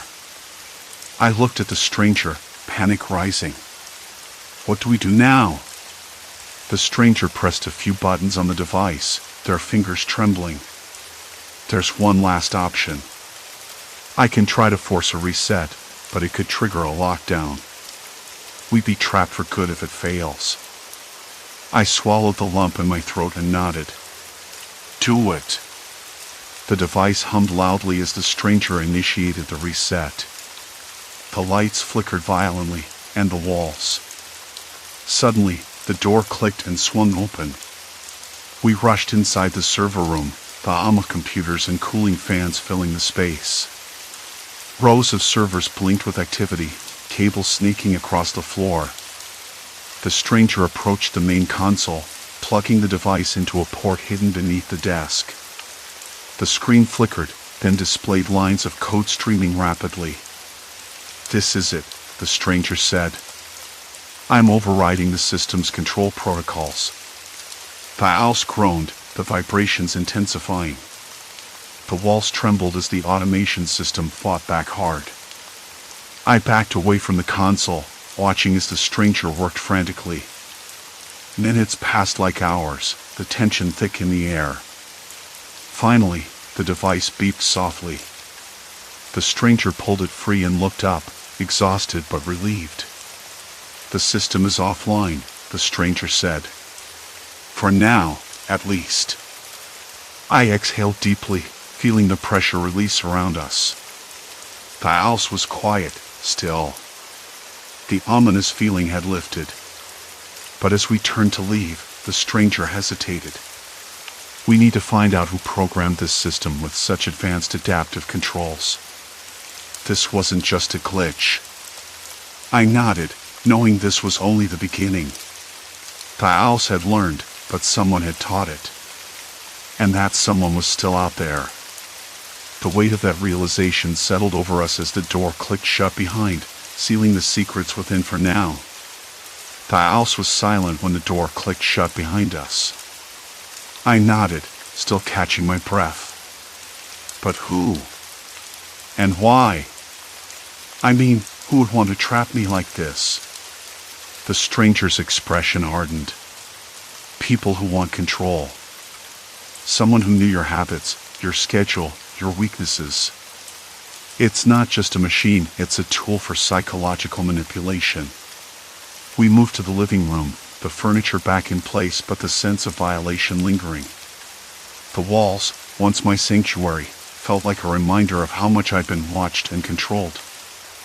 I need to get out of here, I finally said. I can't stay in this house. The stranger agreed. You should stay somewhere safe. I can help with that. I pulled my phone from my pocket. The screen lit up, but the signal was weak. The automation system must have messed with the network. It took a few tries, but I managed to call a friend who agreed to let me stay at their place for the night. While I packed a small bag, the stranger sat at the kitchen table tapping away on a laptop brought along in case the system came back online. I'm tracing the system's origin, the stranger said. There's a hidden server on your network. Whoever programmed this left a back door. I stopped packing, listening. What does that mean? Can you shut it down for good? It's complicated. The system is embedded deep in your home's hardware and software. It can't be completely removed without tearing apart the house's infrastructure. But I can block the remote access and disable the learning features. Will that stop it from locking me in again? For now. But you'll need to be careful.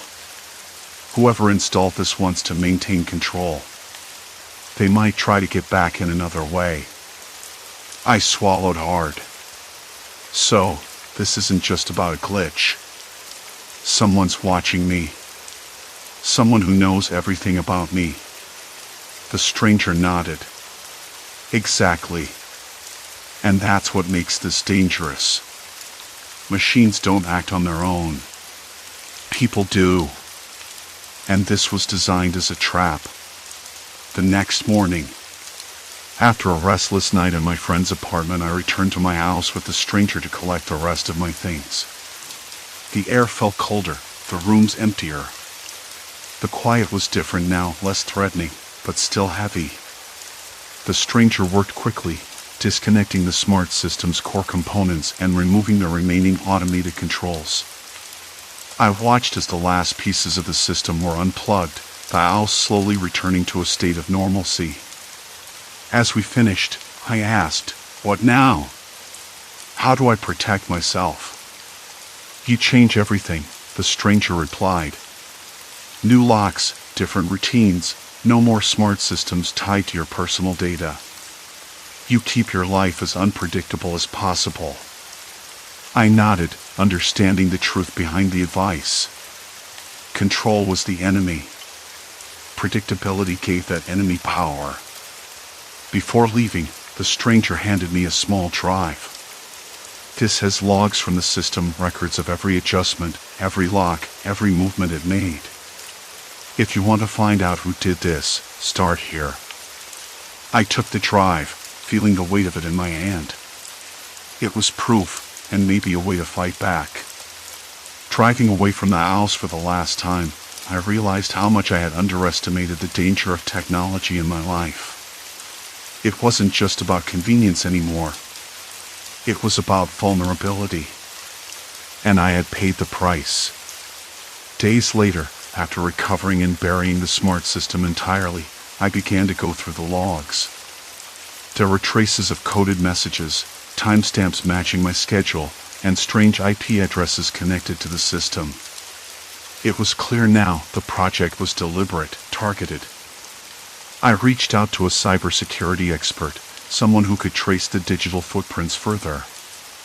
Weeks passed, and the investigation revealed a network of individuals involved in hacking and psychological manipulation using smart homes as a new frontier for control and surveillance. The authorities got involved, and the case slowly unraveled. The person behind the programming was identified as a disgruntled former employee of the company that installed my system. The motive was personal revenge after being fired, combined with a twisted experiment in control. I finally felt a mix of relief and exhaustion. The nightmare was over, but the scars remained. It had changed me. I was more cautious, less trusting of technology, and more aware of how easily comfort could become confinement. In the months that followed, I rebuilt my life with a focus on real human connections and simple routines. I replaced the smart devices with manual alternatives. The house was quieter, less efficient, but it felt safe again. I didn't forget the lesson. Control can be disguised as convenience, and the most dangerous prisons are the ones built with silence and routine. Looking back, I understood the house wasn't evil. It was a tool shaped by human hands. And as long as I held the power over my life, I wouldn't let fear control me again.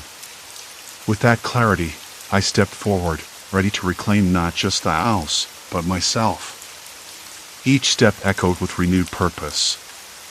The shadows no longer threatened, they were merely reminders of resilience, urging me to forge a path defined by choice, not surrender. Story 4, Keys to the Abyss, Unlocking Hidden Horrors.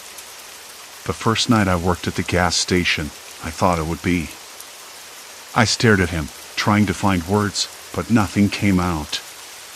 The cameras watch more than just the pumps, the man continued. We've been keeping an eye on everyone who stops by. It's not about the merchandise or the money anymore. I swallowed hard and asked, why? Who's been watching? The man didn't answer right away. Instead, he reached into his pocket and pulled out the same small key. You're holding the wrong keys, he said. And now you know the truth. I stared at the key in his hand, the weight of his words sinking deeper than before, knowing nothing would ever be the same. The keys gleamed dully in the dim light, their metal cold and heavy between his fingers. I couldn't tear my eyes away from them, each second stretching longer than the last. The man's voice was low, almost a whisper, but the urgency was unmistakable. "You don't understand what these open," he said. "It's not about gas or groceries anymore. These keys, they're a gateway. A lock on something bigger than this town, bigger than any of us." I tried to ask more, but my throat felt dry and tight. The shadows around us seemed to close in, and for a moment, the hum of the pumps faded into silence. The man's gaze didn't waver, steady and unblinking. "Look," he continued, "there's been a chain of disappearances, people who came here, got a little too curious, and then vanished without a trace. The sheriffs turned a blind eye, and the deputies don't ask questions.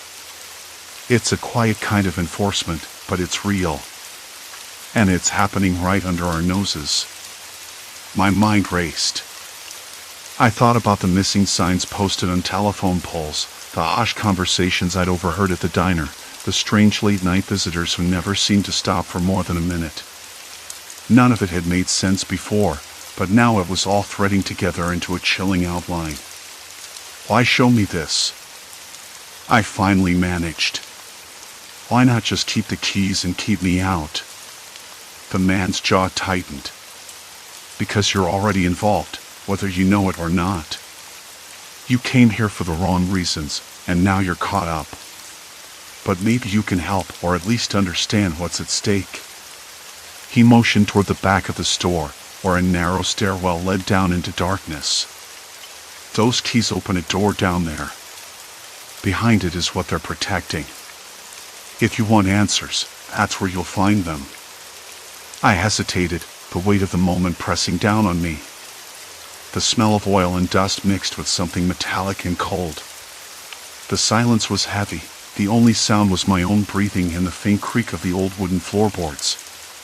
Finally, I nodded, the resolve building inside me. "Show me." The man flicked on a small flashlight, its beam cutting through the gloom. He led me to the stairwell, the steps creaking under our weight. Every step down felt like descending into another world, colder, darker, full of secrets. At the bottom, a heavy steel door loomed, its surface scratched and worn but firmly locked. The man took the small key from his pocket and slid it into the lock. With a reluctant click, the door swung open, revealing a narrow corridor lined with pipes and exposed wiring. The air was damp, and the faint sound of dripping water echoed softly. I followed him inside, heart pounding.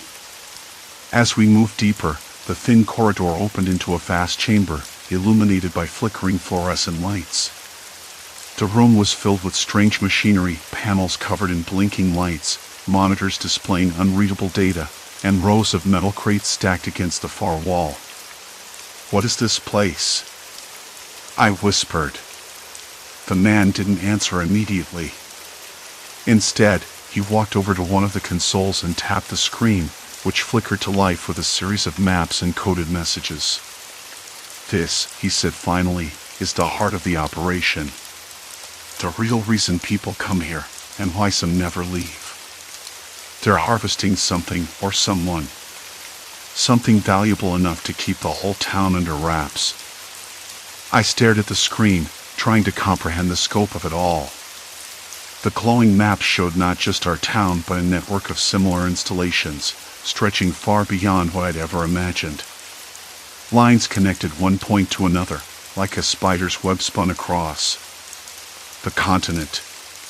Each node pulsed softly, indicating active sites. My mind raced, piecing together stories I'd heard growing up, disappearances, unexplained power outages, strange lights in the sky. It all made sense now. But what exactly are they harvesting? I asked, my voice barely above a whisper. He hesitated, then pointed to a cluster of coordinates near the coast. Biological samples. Living tissue, but not just any kind. Something alien, or at least altered. The people who vanish, some are volunteers, Others aren't so lucky. They're part of experiments that push the boundaries of science and morality. A chill ran down my spine. I glanced back at the screen, where one node blinked erratically. And the network? Is it all connected? Every site feeds data to a central hub, he explained. It's a global operation, more extensive than governments admit. If this leaks, it could change everything we thought we knew about the world. I swallowed hard, realizing that my quiet town was just the beginning of a much larger and darker truth. The air in the gas station's back office felt thick, heavy with the weight of what I'd just heard. I held my breath as the figure paused at the stairwell, peering down. After a tense moment, the footsteps retreated. The door shut with a click. I waited a few seconds longer before climbing back up, heart pounding. Back in the office, I locked the door behind me and sat down. I pulled the notebook out again, scanning the entries more closely. The surveillance equipment downstairs must have been used to watch the customers for years, recording their habits and movements without their knowledge. But why? And who was behind it all? I thought about the man's words from earlier, the experiments, the global network. This place was a node in something much bigger. The hidden rooms, the recordings, the logs, they were pieces of a puzzle I was just beginning to see. I needed more answers. The keys weren't just tools to open doors, they were the control mechanism. Whoever held them controlled everything that happened here. My phone buzzed. A message from an unknown number. Stop digging. You don't know what you're involved in. The screen went dark as the battery died. I wasn't alone. And now, I was a target. I pocketed the dead phone and glanced over my shoulder, heart pounding. There was no turning back now. I moved forward cautiously, every shadow twisting into a threat, every sound magnified into a warning.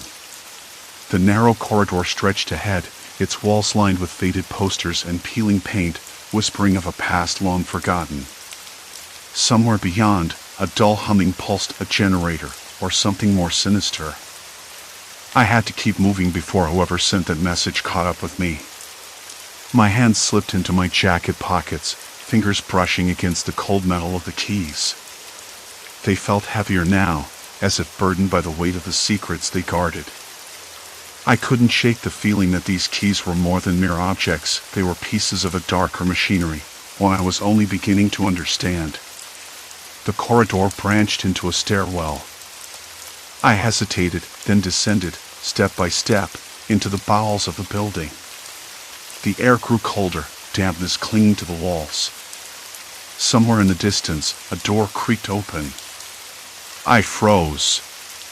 "Come out," I whispered, more to myself than to any potential pursuer. Silence.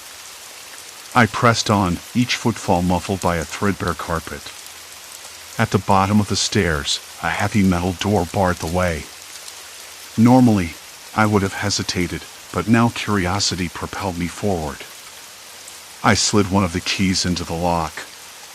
It was a tight fit, but the key turned with a sharp click. The door groaned as it swung open, revealing a dimly lit room cluttered with filing cabinets, old monitors, and stacks of paper. My eyes adjusted quickly. On a desk lay a folder stamped with a symbol I recognized, a serpent coiled around a key. The same emblem was etched faintly on one of the keys I held. I hurried over and flipped it open. Inside were photographs, blueprints, and handwritten notes. The photographs showed people I had never seen before, some with faces scratched out, others smiling in pictures that seemed innocent but felt staged. The blueprints detailed the layout of this building, with certain rooms circled in red. One note caught my eye: Project Helix, control through access. Project Helix. That name resonated deep inside me, though I didn't know why. The note referred to access points, containment protocols, and subject monitoring. It was clear this was more than a simple office building or storage facility. Whatever happened here was part of some experiment, or worse, a covert operation. My mind raced as I sifted through the papers. Suddenly, a soft click echoed behind me. I spun around. A figure stood in the doorway, silhouetted by the flickering hallway light. Looking for answers, the voice was calm, almost amused. Or trying to get yourself killed. I didn't recognize the man, but his presence was commanding. He stepped inside, closing the door with deliberate care. You've stumbled into something much bigger than you realize. These keys, they aren't just for doors. They're the linchpin in a game you don't want to play. Who are you? I demanded, clutching the folder tightly. He smiled thinly. A friend. Or an enemy. Depends on what you do next. My heart pounded. Did I trust him? Could I afford not to? Before I could answer, he pulled a small device from his pocket, a miniature recorder, and pressed play. A woman's voice filled the room, brittle and urgent. If you're hearing this, it means the containment protocols have failed. The subjects are no longer under control. The keys are the only way to lock down the breaches. Without them, everything we've built will collapse. The voice cut off abruptly. The man looked at me. They're still here, he said quietly. And they're coming. The sound of footsteps echoed down the hall, heavier this time. The man's eyes darted toward the door as it creaked open slowly. He reached into his jacket and pulled out a small, weathered key, its metal glinting dimly under the flickering lights. We don't have much time, he whispered. We need to find the others, and fast. The footsteps grew louder, echoing down the narrow corridor outside the room where I stood with the man. He unlocked the door and pushed it open. Inside was a small, dimly lit space filled with old filing cabinets, dusty boxes, and stacks of photographs. My eyes scanned the cluttered room, taking in the evidence of years of secret surveillance. Look at this, the man said, pulling out a faded photo. It showed a group of customers in the store, unaware they were being watched. They've been recording everyone who comes through here for years. Every move. Every face. I flipped through the photos, seeing familiar faces from the gas station, the delivery driver, regular customers, even the retired couple who stopped by every Sunday morning. Each image felt like a betrayal, proof of a hidden obsession. This isn't just about watching, the man continued. It's control. They've been gathering information to manipulate people, to keep this place and themselves safe. Who are they? I asked, my voice barely above a whisper. The man shook his head. I don't know. Whoever it is, they've been careful. No one outside this building has any idea what's been going on. Suddenly, the sound of footsteps returned, louder and closer. The man's eyes darted to the door. We don't have much time. He pulled me back into the hallway and led me further down, toward a heavy metal door I hadn't noticed before. The key fit perfectly. I turned it, and the lock clicked open. Inside, the room was colder, darker. Rows of monitors lined the walls, each displaying grainy footage from hidden cameras placed throughout the gas station. I saw angles I'd never known existed, behind shelves, inside the storage room, even under the counter where I worked. The man pointed to the screens. This is their control center. Whoever runs this has been watching us all along. I swallowed hard, feeling the weight of the surveillance settle over me. The idea that someone had been watching my every move made the hairs on my neck stand up. We need to find out who's behind this, I said, my voice firmer now. If we don't, they'll keep controlling everything and everyone. The man nodded. I agree. But first, we have to make sure they don't catch us here. We moved quickly, gathering files and photos from the secret rooms as evidence. The man handed me a small recorder. "Record whatever you can," he said. "We'll need proof if we want to expose them." As we worked, I realized there was no going back to the quiet, uneventful nights at the gas station. The keys had unlocked more than hidden rooms, they had opened a door to a dangerous truth. Just as we were about to leave the control room, the lights flickered and went out. The monitors went black. A cold silence filled the space. "We've been spotted," the man said sharply.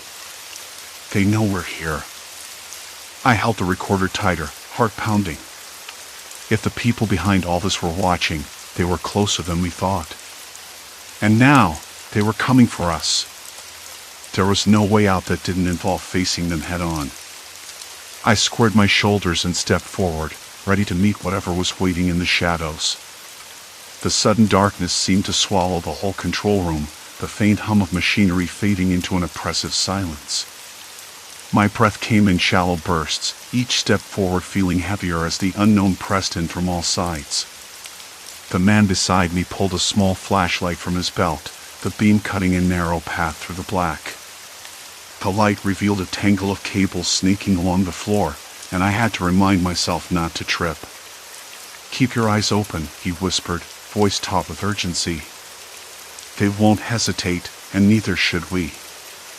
I nodded, though my fingers trembled around the recorder still clutched in my hand. It had captured the truth, but now it was also a beacon. Whoever was out there knew exactly what was at stake. We moved cautiously toward the exit, the faint glow of emergency lights flickering somewhere ahead. The corridor beyond the control room was a maze of concrete and steel, the air thick with the scent of dust and something metallic, copper, maybe from fresh wiring or old pipes. Somewhere distant, the faint echo of footsteps bounced off the walls, a slow, deliberate rhythm that tightened the knot in my stomach. "They're closing in," the man muttered, glancing over his shoulder. "We need to get to the secondary exit. It's a faster route, but less secure. We might have to take the risk." I swallowed hard, weighing the options. The primary exit was likely guarded, or worse, trapped. The secondary exit was a gamble, a chance to slip out unnoticed, or to walk straight into an ambush. But hesitation wasn't a luxury we could afford. "Lead the way," I said, trying to steady my voice.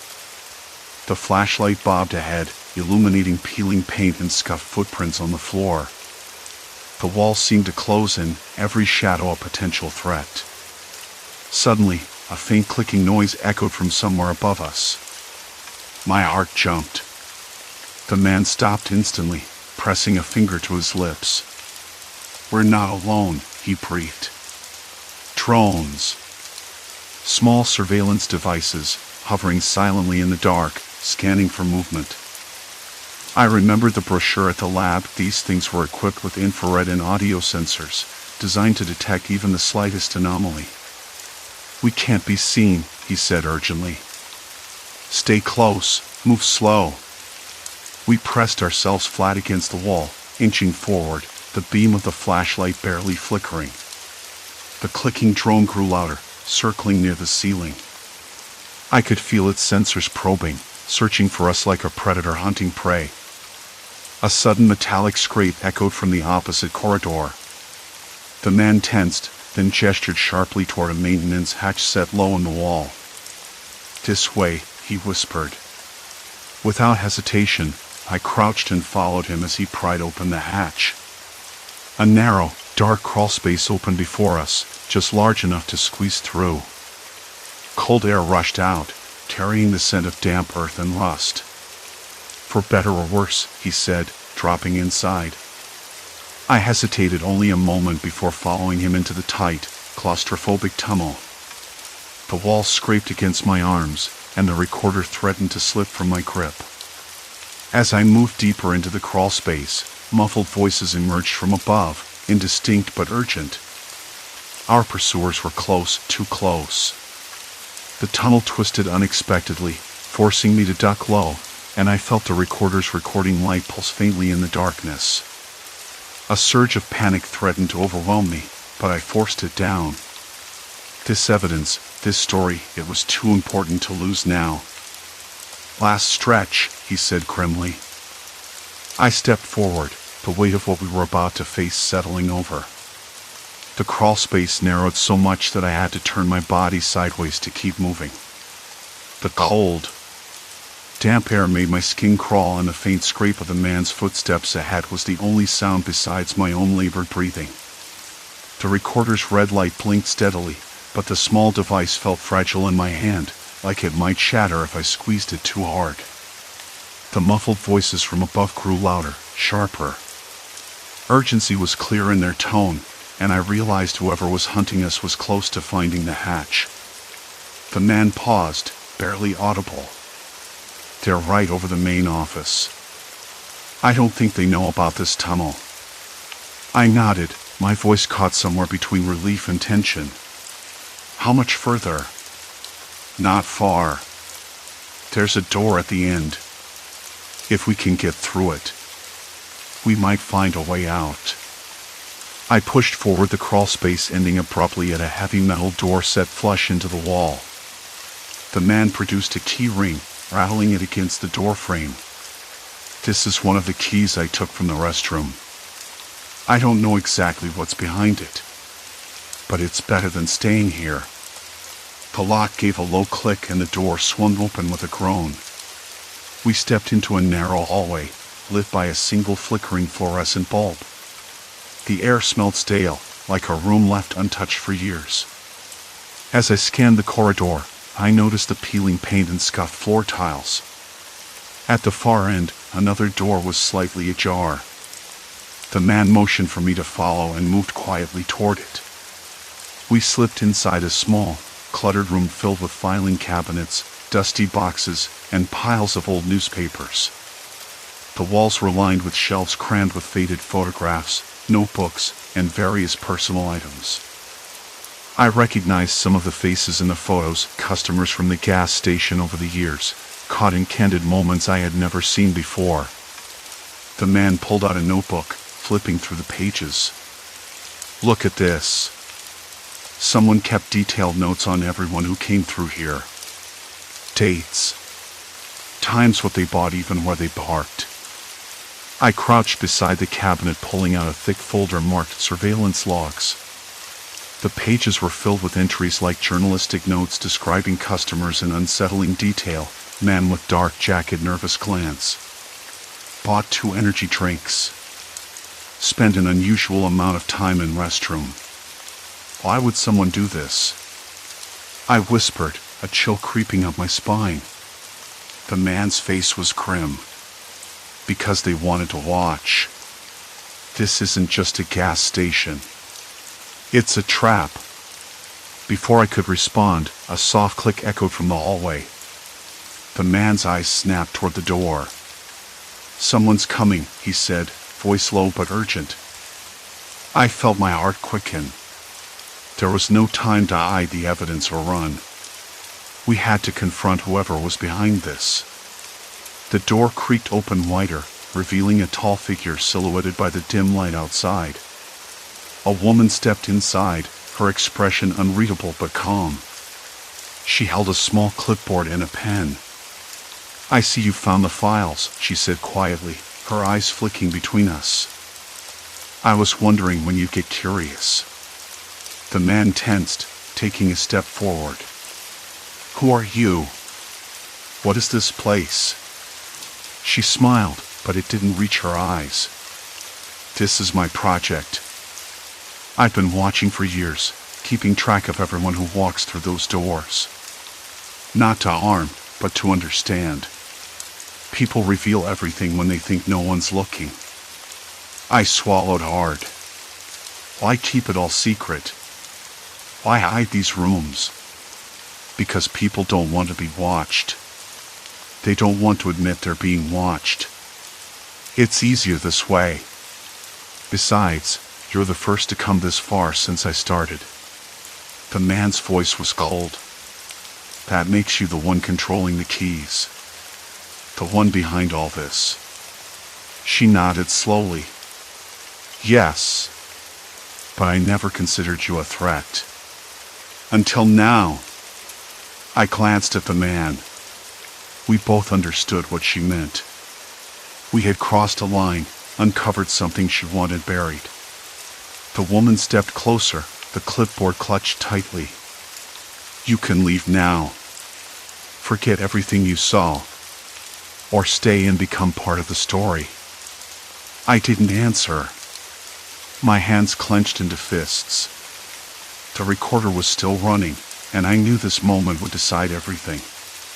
The woman's eyes held mine, unblinking, as the tension in the room thickened. Then, from somewhere deeper in the building, a door slammed shut, echoing through the silence. The choice wasn't just about leaving or staying. It was about who controlled the story from now on. Every breath I took felt heavier, the weight of the moment pressing down until all I could do was wait. The seconds stretched endlessly, shadows creeping across the walls as if time itself hesitated. Her lips parted slightly, as if to speak, but no sound came. Then, a faint creak from the floorboard betrayed her presence behind me. I didn't dare turn. The recorder's red light pulsed steadily, capturing everything: the silence, the unspoken threats, the fragile line between truth and deception. Whatever happened next would change us all. A cold breeze swept through the room, stirring the papers on the desk as the weight of unspoken secrets thickened the air. The door slammed shut again, this time closer, shaking the thin walls of the gas station's back office. I swallowed hard, trying to keep my voice steady. Why watch people for years? Why keep all that stuff hidden? Her eyes flicked toward the door again, then back to me. It's not about the things themselves. It's about control. Knowing what people do, what they want. It's power. I realized then that the real threat wasn't the rooms or the evidence scattered inside them. It was the person who held the keys, the one who decided what was seen and what stayed buried. And that person wasn't going to let me walk away with this knowledge. The creaking floorboards sounded again, closer this time, and I finally turned.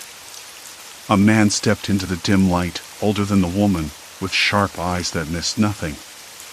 He nodded at her, almost. Neither of them looked surprised to see me there. I didn't know if that was worse than the shock of discovering the hidden rooms.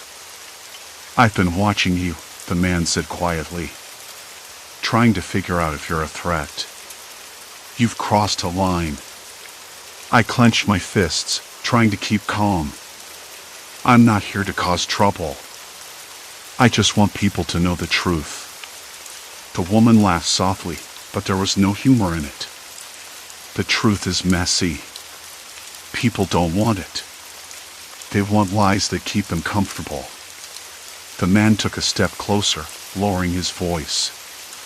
We've kept this place running for years. We watch who comes in, who leaves. We keep the town safe in our own way. I shook my head. Safe? By spying on everyone? That's not safety. That's control. And it's wrong. The woman crossed her arms, eyes still locked on mine. You don't get to decide what's right or wrong here. This is our world. I looked at the recorder in my hand and then back at them. I'm leaving. And I'm taking everything with me. The man's eyes narrowed. You'll regret that. Without another word, they turned and walked toward the back door that led to those secret rooms I discovered. I knew they wanted to intimidate me, maybe even stop me from leaving. But I had already made up my mind. I followed them at a distance, careful not to make a sound. The rooms were filled with dusty boxes, old surveillance equipment, and dozens of photos and notes about customers who had passed through over the years. Faces I recognized, moments frozen in time. The weight of it pressed down harder than ever. The woman stopped at a panel on the wall and pressed a button. A hidden camera feed flickered to life on a small screen. It showed the gas station's main floor. We watch because no one else will. If we didn't, who knows what would happen out here? I didn't answer. I wasn't ready to argue anymore. Instead, I glanced back at the exit, feeling the first real hope I had all night. "We control the story," the man said, voice low but firm. "And you're not part of it." I straightened up. "Maybe not. But I'm going to make sure the story gets told." They didn't move to stop me. Maybe they believed I wouldn't actually walk away with their secrets. Maybe they thought the remote location and the night shift would keep me trapped. But I pushed the door open and stepped out into the cold night air. The moon was high, casting long shadows across the empty lot. I locked the office behind me and headed for my car. The next morning, I handed over everything, the recordings, the photos, the notes, to the local police. The officers looked stunned, but they promised to investigate. I gave them the keys, the evidence, and my full statement. It wasn't easy, facing what I'd uncovered. The thought of someone watching, controlling, and manipulating a whole town was unsettling. But I knew I couldn't keep it to myself. In the days that followed, the gas station closed down. Reporters came, neighbors talked, and slowly the truth began to surface. The investigation peeled back layers of secrecy that had held the town in place for years. I kept thinking about the woman and the man, about how they believed their actions were justified. But control isn't safety. It's fear dressed up as protection. I don't work the night shifts anymore. I don't go near that gas station. But sometimes, when I'm alone, I catch myself glancing over my shoulder, wondering if someone is still watching. The keys are gone now, locked away where no one can use them again. And for the first time in a long while, I felt like the story was finally mine to tell. The night settled around me, quiet and unbroken, as I finally let out the breath I didn't realize I'd been holding. The weight I'd carried for so long began to lift, replaced by a fragile sense of closure. Memories that once clawed at my mind now seemed distant, like shadows retreating at dawn. I understood that healing wouldn't come all at once. It wasn't a switch to be flipped, but this moment felt like a turning point. Outside, the world moved on, indifferent and relentless, yet inside me, something shifted. I was no longer running from the past. I was stepping toward a future I could shape.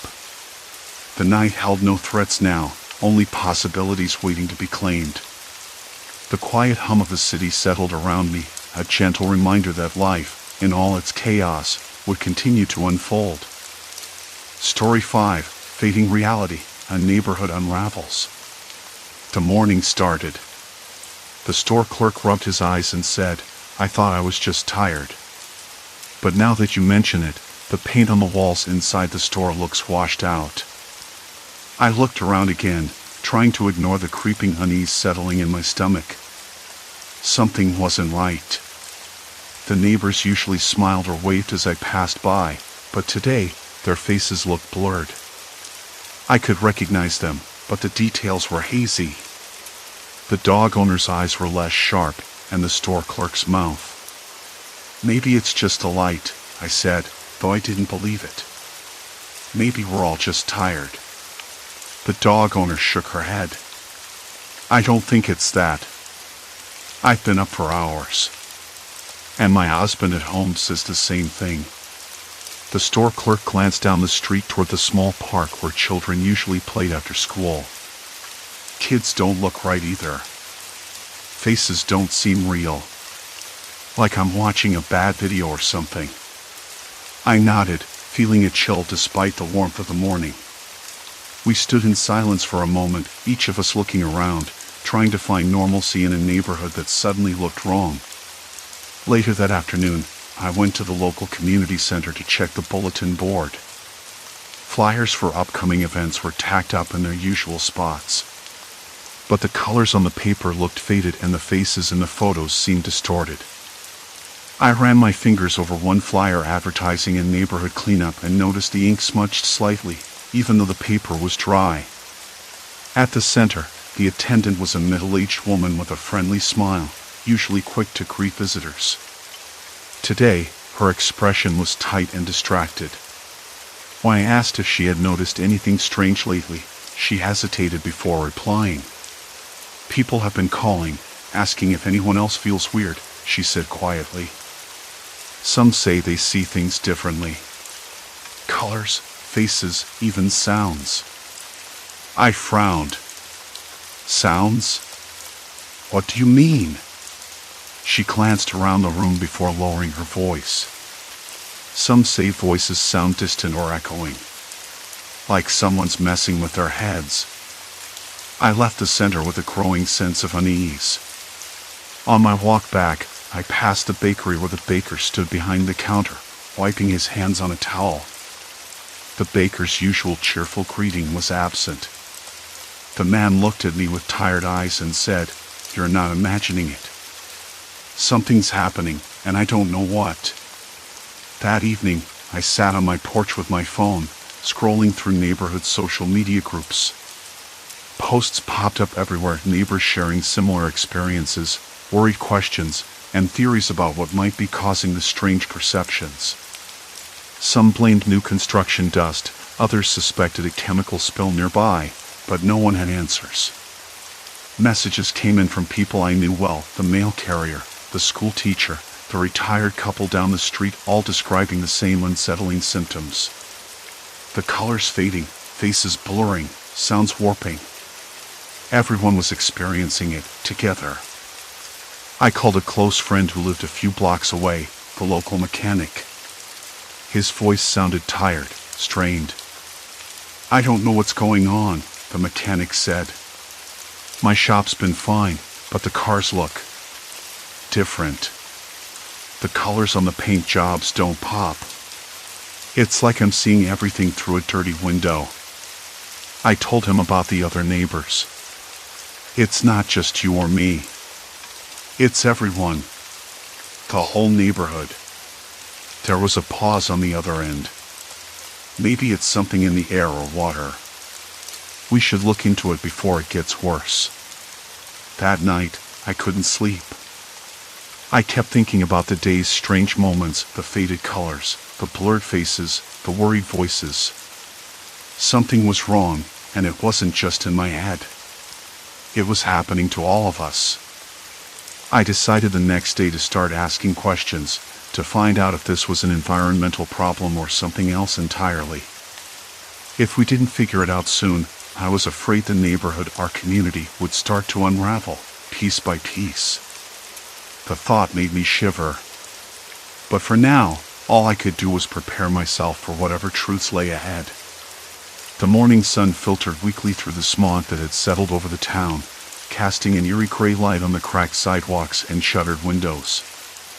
As I stepped outside, the usual hum of activity was muted, replaced by an unsettling silence that pressed against my ears.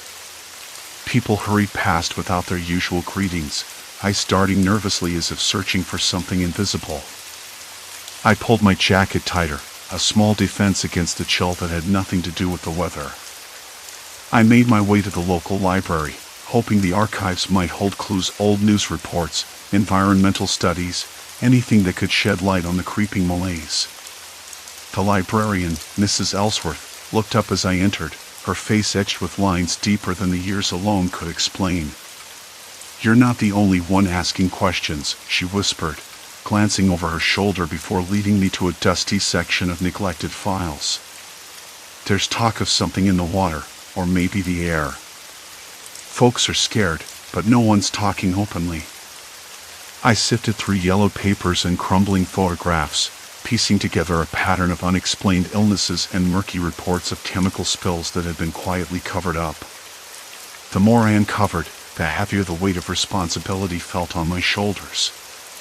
This wasn't just a local mystery. It was a warning, a call to action before the fabric of our community was torn beyond repair. Determined, I pulled out my phone to call a few trusted neighbors, hoping to form a small group who could confront the problem head-on.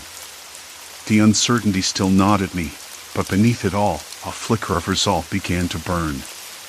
We couldn't wait for answers to come to us. We had to seek them out, and fast. The next morning, I woke up still thinking about what I had discovered in those dusty files.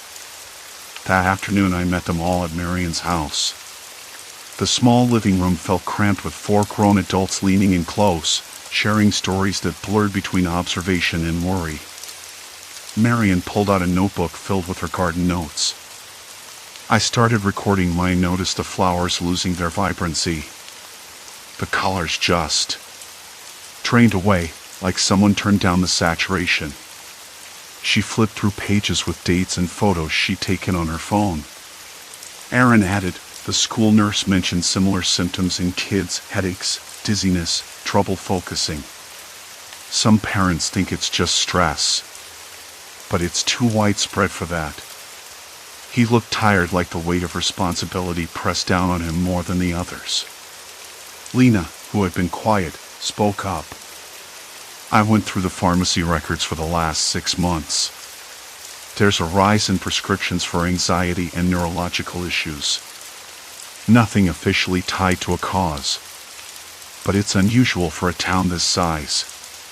She paused, then said, I also found something in the county health reports, several reports of chemical spills near the river.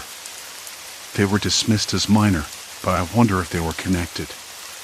We sat in silence for a moment, the pieces starting to fit together. The water, the air, the illnesses may be all linked. But no one had stepped forward to confirm it. Fear, denial, or something else kept people quiet. I decided to look deeper into those chemical spill reports. After the meeting, I returned to the small public library, where I spent hours going through online archives and local government documents. The spills had occurred over the past year, each downplayed by officials as isolated incidents with no lasting impact. Yet, the locations lined up disturbingly close to the neighborhoods where people reported symptoms. One report caught my attention, a spill 6 months ago from a nearby factory that manufactures cleaning products. The company had issued a brief statement claiming full containment, but internal emails leaked online suggested delays in reporting and inadequate cleanup. I printed everything I could find. As I left the library, my phone buzzed. It was a message from Marion. One of the older folks in the neighborhood mentioned that years ago, there was a similar scare. Maybe we should talk to them.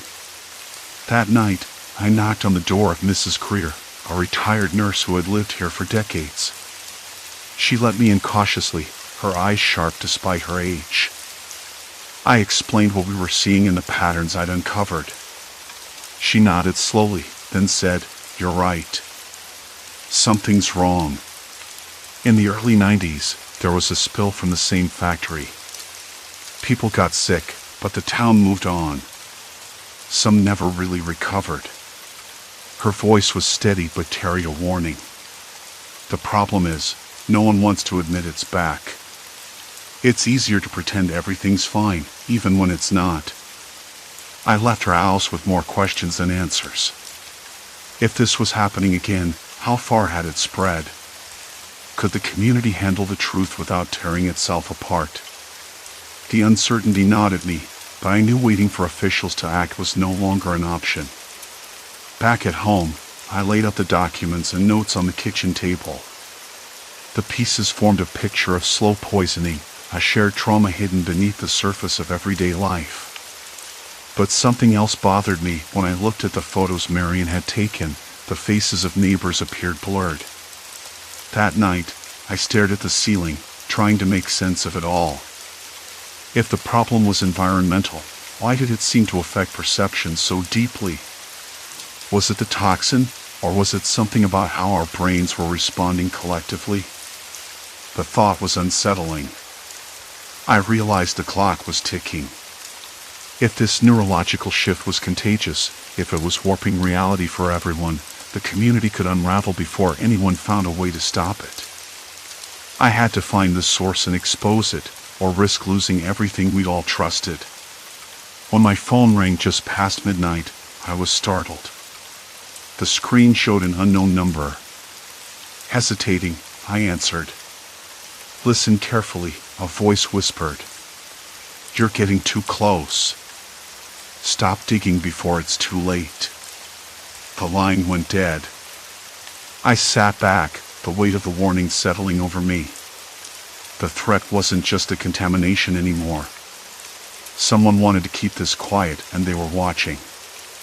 I clenched my fists, knowing that turning back wasn't an option anymore. Whatever waited ahead, I had to face it, no matter the cost. The room felt colder now, shadows stretching longer as the evening deepened.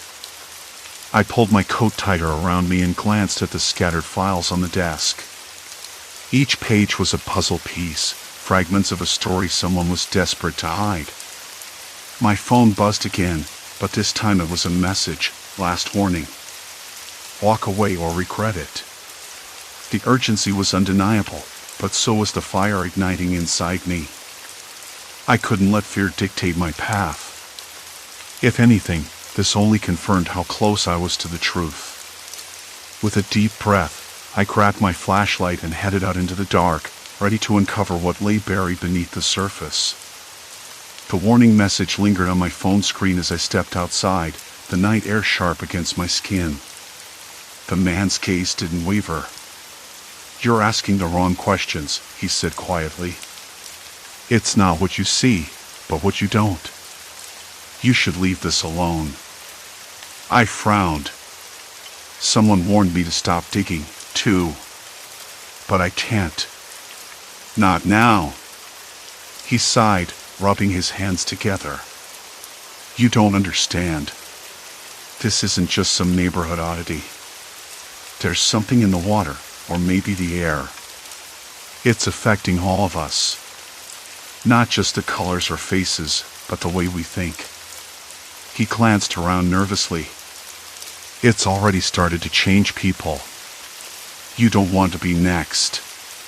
"Change people how?" I pressed. "What do you mean?" Before he could answer, a woman hurried past us, glancing back with wide eyes. "They're watching," she whispered, disappearing into the darkness. The man's face tightened. "Exactly. Whoever is behind this, they're watching everyone closely. People are turning on each other. Trust is breaking down faster than the colors." I nodded slowly, the pieces falling into place. The blurring of faces, the desaturation, it wasn't just a glitch in perception. It was a symptom of something deeper, something deliberately engineered or at least allowed to spread unchecked. That explained the warnings and the fear in the neighborhood. "Do you know where I can find out more? Any records, tests, anything that might explain what's happening?" I asked. The man hesitated, then reached into his coat pocket and handed me a small, folded piece of paper. "This leads to someone who's been tracking the changes. Not many trust them, but they might have answers. Be careful. If you get caught, don't expect help." I unfolded the paper. It was an address a few blocks away, in a part of the neighborhood I'd barely paid attention to until now. The street was quieter, the houses older and more worn down. "Thank you," I said. He nodded once and disappeared into the shadows before I could ask anything else. The walk to the address felt longer than it was. My mind raced with questions and half-formed theories. If this person had been tracking the changes, maybe they had data or evidence I could use. Maybe they knew whether this was caused by a toxin, a virus, or something else entirely. When I reached the house, I hesitated. The windows were dark, and the front door looked like it hadn't been painted in years. I knocked firmly, waiting for a response. After a moment, the door creaked open, revealing a woman in her late 40s with sharp eyes and a guarded expression. She looked like someone who had seen too much and trusted too little. "I'm here about the neighborhood," I said. "A man gave me this address. He said you might have information on what's happening." The woman studied me for a long moment before stepping aside to let me in. "You're brave or foolish? Maybe both. Come in. We don't have much time." Inside, the house was cluttered with papers, charts, and old computer equipment. The air smelled of stale coffee and dust. She motioned for me to sit at a battered wooden table. "My name's Linda," she said. "I've been tracking the changes for months. What you're seeing, the desaturation, the blurring, that's just the start. The real problem is how it's messing with our brains." I leaned forward. "What do you mean?" Linda pulled out a folder and spread out a series of graphs and medical reports. "I work in environmental health. When the first signs appeared, I started testing the air, water, soil. Nothing obvious came up. No known toxins at dangerous levels. But then I looked at neurological symptoms, headaches, memory lapses, confusion. And it wasn't just individuals, entire groups were showing the same patterns." She pointed to a chart showing a spike in reported cognitive issues over the past 2 months. "It's spreading through the neighborhood like a virus, but not a virus in the traditional sense. It's more like a shared neurological effect triggered by a combination of environmental factors and something else we haven't identified yet." "Something else?" Linda hesitated. "That's where it gets complicated.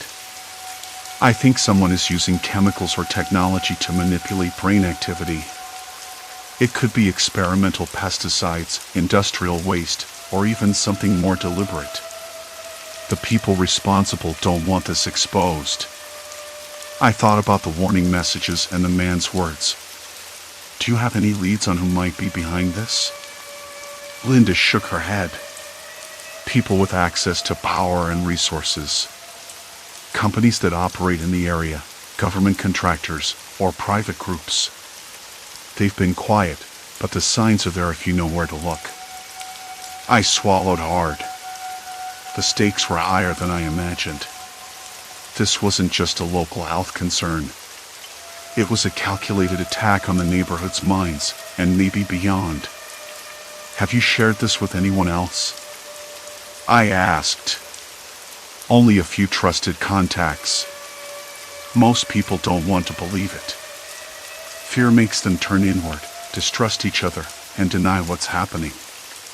I nodded. That explained the fractures I'd seen between neighbors, the growing paranoia spreading.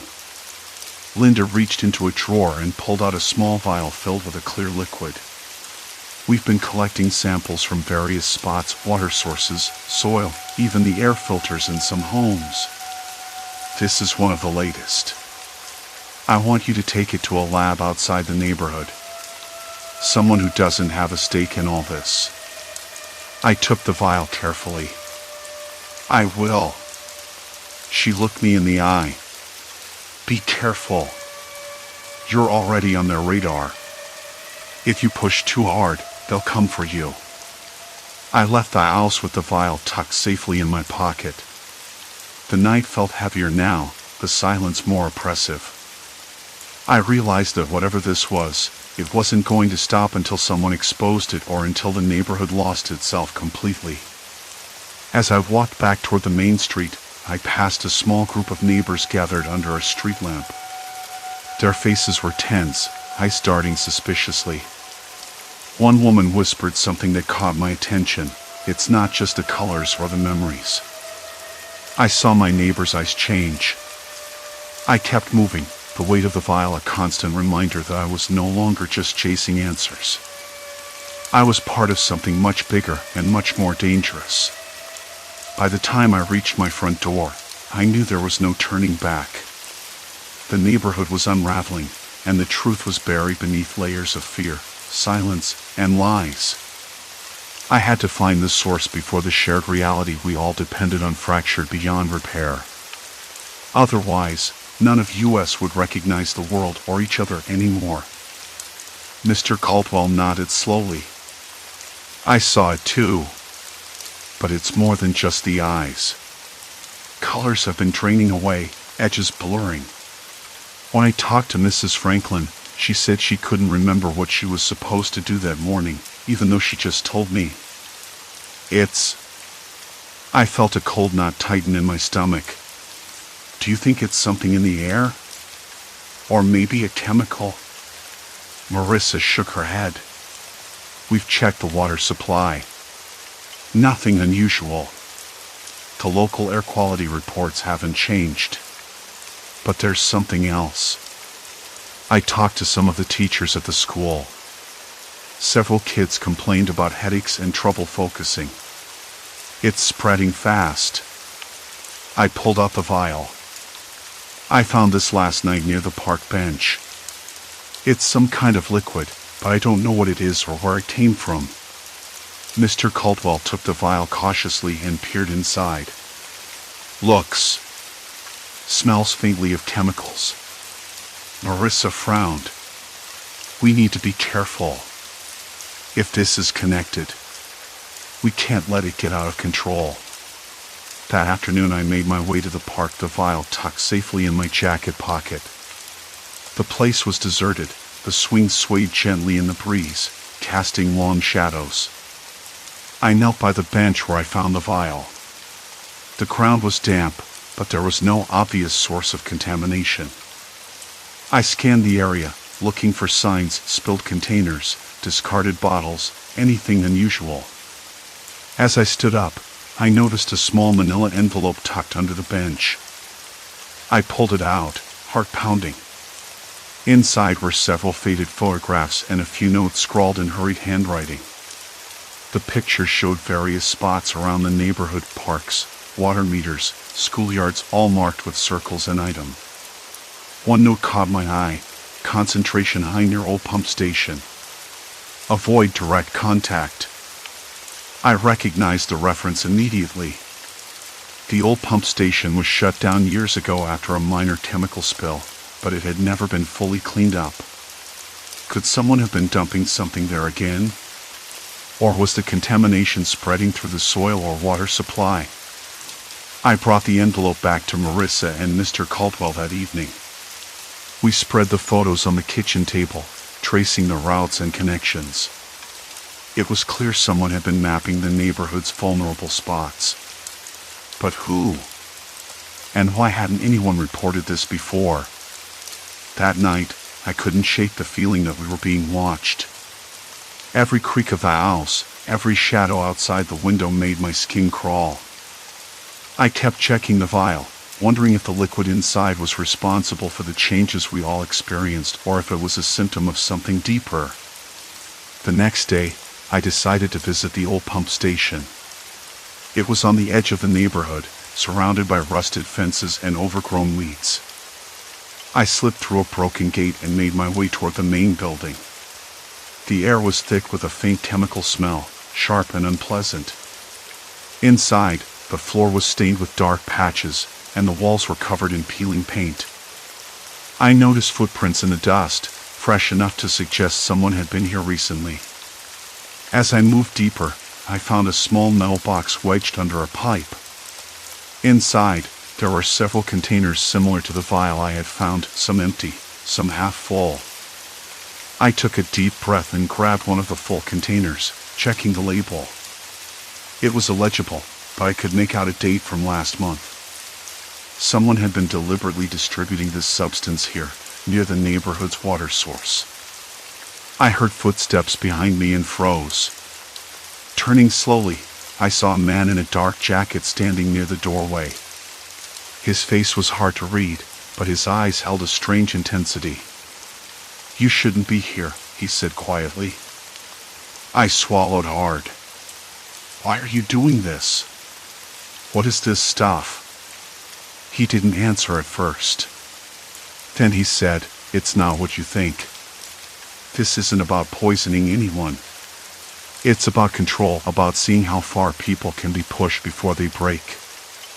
I took a step back, heart racing. "You're infecting the whole neighborhood?" He shrugged. "Not infecting. Experimenting. Watching the cracks form." I clenched my fists. "You're hurting people." He smiled, but it didn't reach his eyes. "Sometimes you have to hurt a few to see the bigger picture." Before I could say more, he slipped past me and vanished into the shadows. I stayed there for a moment, the containers still in my hand, realizing that the nightmare wasn't some accident. It was planned, deliberate. Someone was manipulating us, testing the limits of our minds and our trust. I knew then that finding the truth would be harder than I thought. But I couldn't turn away, not now. The neighborhood was unraveling, and if I didn't stop this before it went too far, none of US would recognize what was left. I took a deep breath, steeling myself for whatever lay ahead, and stepped back into the shadows where the answers waited. The streets whispered secrets I hadn't dared to hear before, fragments of conversations, hidden glances, silent warnings. Every clue felt like a thread in a tangled web, pulling me deeper into a darkness I couldn't escape. But with every step, I grew more determined. This was no longer just about survival, it was about reclaiming our reality. The night felt heavier after the confrontation. Martin frowned.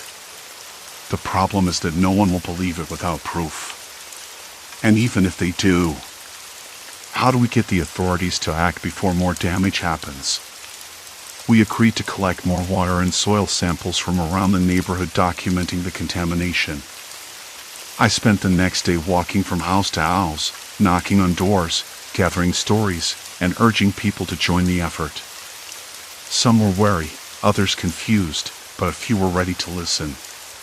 The shared experience of blurring faces and draining colors was undeniable. It was real, and it was dangerous. By midweek, we had a small group ready to push for change. We contacted the city's environmental agency, sending them our evidence and demanding an investigation. The response was slow, but the pressure grew as more residents reported symptoms. The agency finally sent inspectors, and the industrial company responsible was ordered to halt operations and begin cleanup. Even as the official response began, the neighborhood felt fragile. The trust that had held us together was strained, stretched thin by suspicion and fear. Some neighbors blamed each other or the authorities. Rumors spread about who knew what and when. I noticed the way I started away when I approached, the whispered conversations that stopped abruptly. The chemical effects lingered, but the psychological damage was harder to heal. I kept visiting Mrs. Jensen and Martin, checking in and coordinating efforts to support those affected. We organized meetings, shared resources, and encouraged people to talk openly. Slowly, the colors returned. Faces sharpened. The neighborhood began to breathe again. It wasn't a quick fix, but it was progress. One afternoon, as I walked down the street, I saw Mrs. Jensen tending her garden, the colors of her flowers vivid against the sunlight. She looked up and smiled, a genuine warmth in her eyes. "We made it through," she said simply. I nodded, feeling the truth of it. The neighborhood wasn't the same as before. It had changed, marked by the ordeal, but it was still here. We had faced the distortion together and reclaimed our reality. The nightmare had been human-made, born from greed and negligence, but the recovery was ours to build. I knew the scars would remain, reminders of how fragile trust and perception can be. But I also knew we had the strength to heal. As the sun set, casting long shadows down the streets, I took a deep breath, steady and calm. The colors around me were real again, and so was the hope that we could move forward together. The night was quiet, but inside me, a quiet resolve had begun to grow. The quiet resolve settled deep within me, a steady flame in the midst of uncertainty. I stepped away from the fading light, walking through the now familiar streets that had borne witness to both despair and the first tentative steps toward renewal. The faces I passed reflected the same cautious optimism I felt. Eyes that had once been clouded with fear now held sparks of determination. It was in these small, human details that the true story of recovery would be written. I found myself drawn to the edge of the town, where the remnants of broken buildings stood like silent monuments to our past mistakes. The skeletal frameworks of once proud structures reached toward the sky, their emptiness echoing in the cool evening air. Yet among those ruins, signs of life were beginning to emerge: new wooden beams, fresh plaster, and the hum of work crews who refused to be defeated by what had come before. They were the builders of our future, crafting hope from dust and shadow. As I walked, I thought about the conversations I'd had over the past days, the whispered fears, the honest admissions, the plans laid bare. Recovery, I realized, was more than reconstruction of stone and mortar. It was the reweaving of community, a delicate tapestry of trust, shared purpose, and understanding. The nightmare had exposed our fractures, but it had also revealed the resilience buried beneath. I paused at a small park where children played under the watchful gaze of adults. Their laughter was tentative but genuine, a fragile melody that promised renewal. One child, a girl no older than 7, chased a worn ball with unrestrained joy, and I saw in her the embodiment of hope itself. The future was not just an abstract concept but a living, breathing thing taking shape before my eyes. The night deepened, stars beginning to prick the dark canvas above. The cool breeze carried scents of earth and distant rain, a reminder that nature, too, was part of this cycle of destruction and rebirth. Nothing stays broken forever, I thought. Life finds a way to mend, to grow, to flourish anew, even after the deepest wounds. I turned back toward the heart of town, where the community hall was beginning to pulse with renewed activity. Inside, voices rose in planning and encouragement. Volunteers coordinated efforts, strategizing next steps. Relief supplies were distributed fairly, with an eye toward those most in need. The chaos of recent days was giving way to order, not perfect, but honest and earnest. There, in that room filled with movement and purpose, I felt the pulse of something greater than any one person. It was the collective will to reclaim what was lost, to rebuild not just structures but the very fabric of trust and belonging. The nightmare had been a crucible, testing us in the harshest fires, but it had also tempered our resolve. As I joined a small group gathered near a map spread across a table, I felt the weight of responsibility settle comfortably on my shoulders. The path ahead would be long and fraught with challenges, but it was a path we walked together. Each step forward was an act of defiance against despair, a declaration that we would not be defined by what had broken us, but by how we rose in response. The night wore on, but within me, the quiet flame burned steadily brighter. In the midst of recovery, amid the lingering shadows and the hard work ahead, I found a simple truth: healing is a journey, not a destination. And as long as we move forward, together, there is always hope. Story 6, Abandoned Cabin on Hidden Trail, Signs of Recent Presence. I started the hike later than I planned, leaving the trailhead just after noon.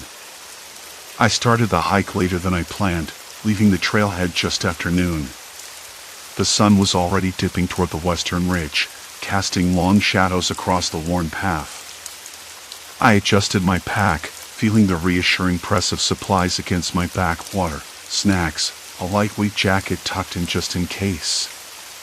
The air was warmer than I expected for this elevation, a soft breeze whispering through the pines that lined the trail. The initial stretch was gentle, the dirt path winding smoothly between towering trees and clusters of wildflowers. I moved steadily, the rhythm of my boots crunching against the gravel beneath my feet syncing with the steady beat of my heart. The forest around me was alive with the hum of cicadas and the occasional chirp of a distant bird. Despite the late start, the trail was quiet. I passed only a handful of other hikers, their faces sunburned and tired but smiling with the shared camaraderie of those who seek the solitude and challenge of the mountains. About an hour in, the trail began to steepen. The gentle incline gave way to a series of switchbacks, forcing me to slow my pace and focus on each step.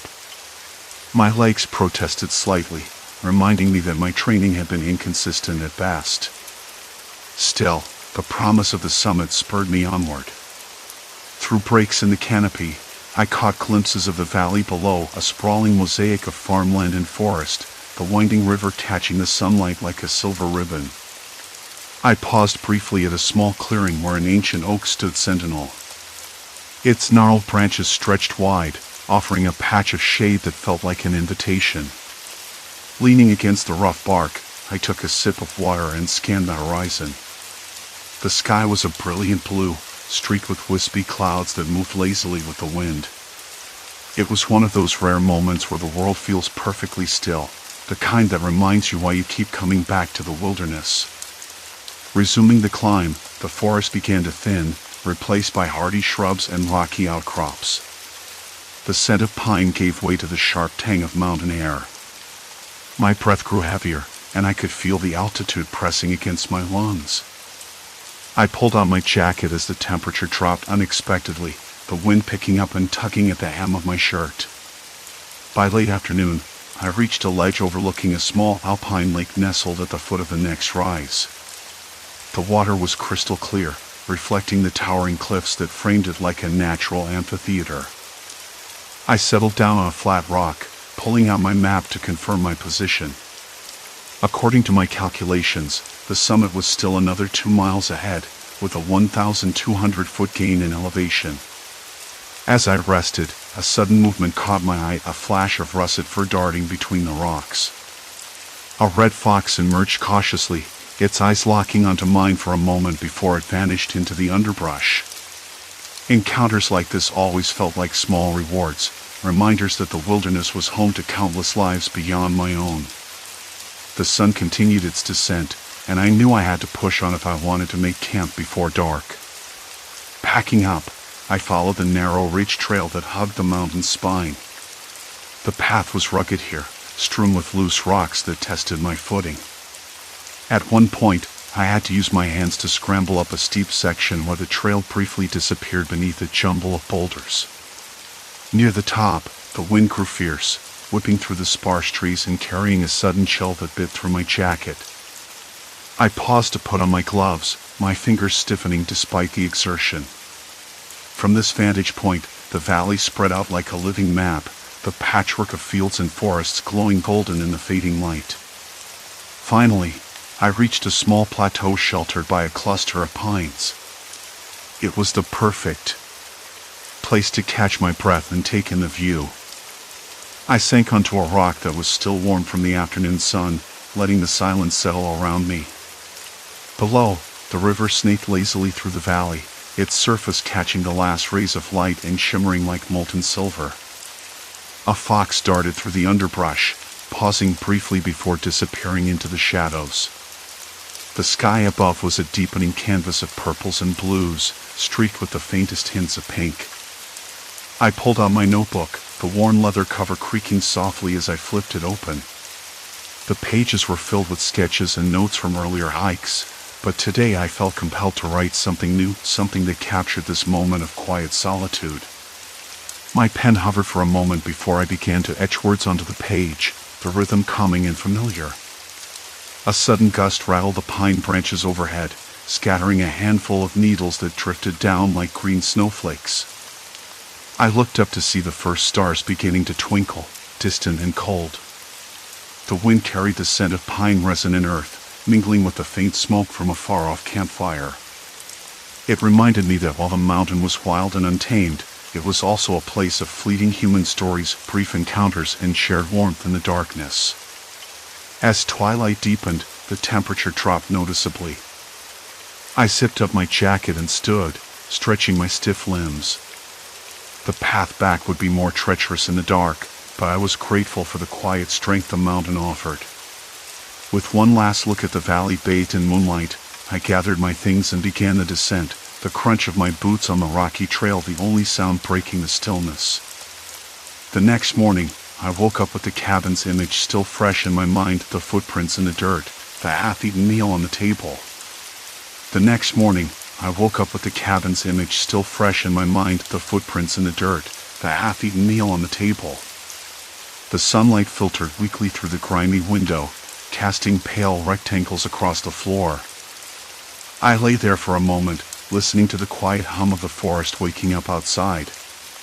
The birds were beginning their tentative songs, and somewhere not far off, a brook babbled steadily, a reassuring sound amid the unsettling mystery that had taken root in my thoughts overnight. I forced myself out of bed, the cold wooden floorboards creaking beneath my feet as I moved toward the window. The forest looked peaceful, deceptively so, but the image of the cabin gnawed at me. Who had lived there? Why had they left in such a hurry?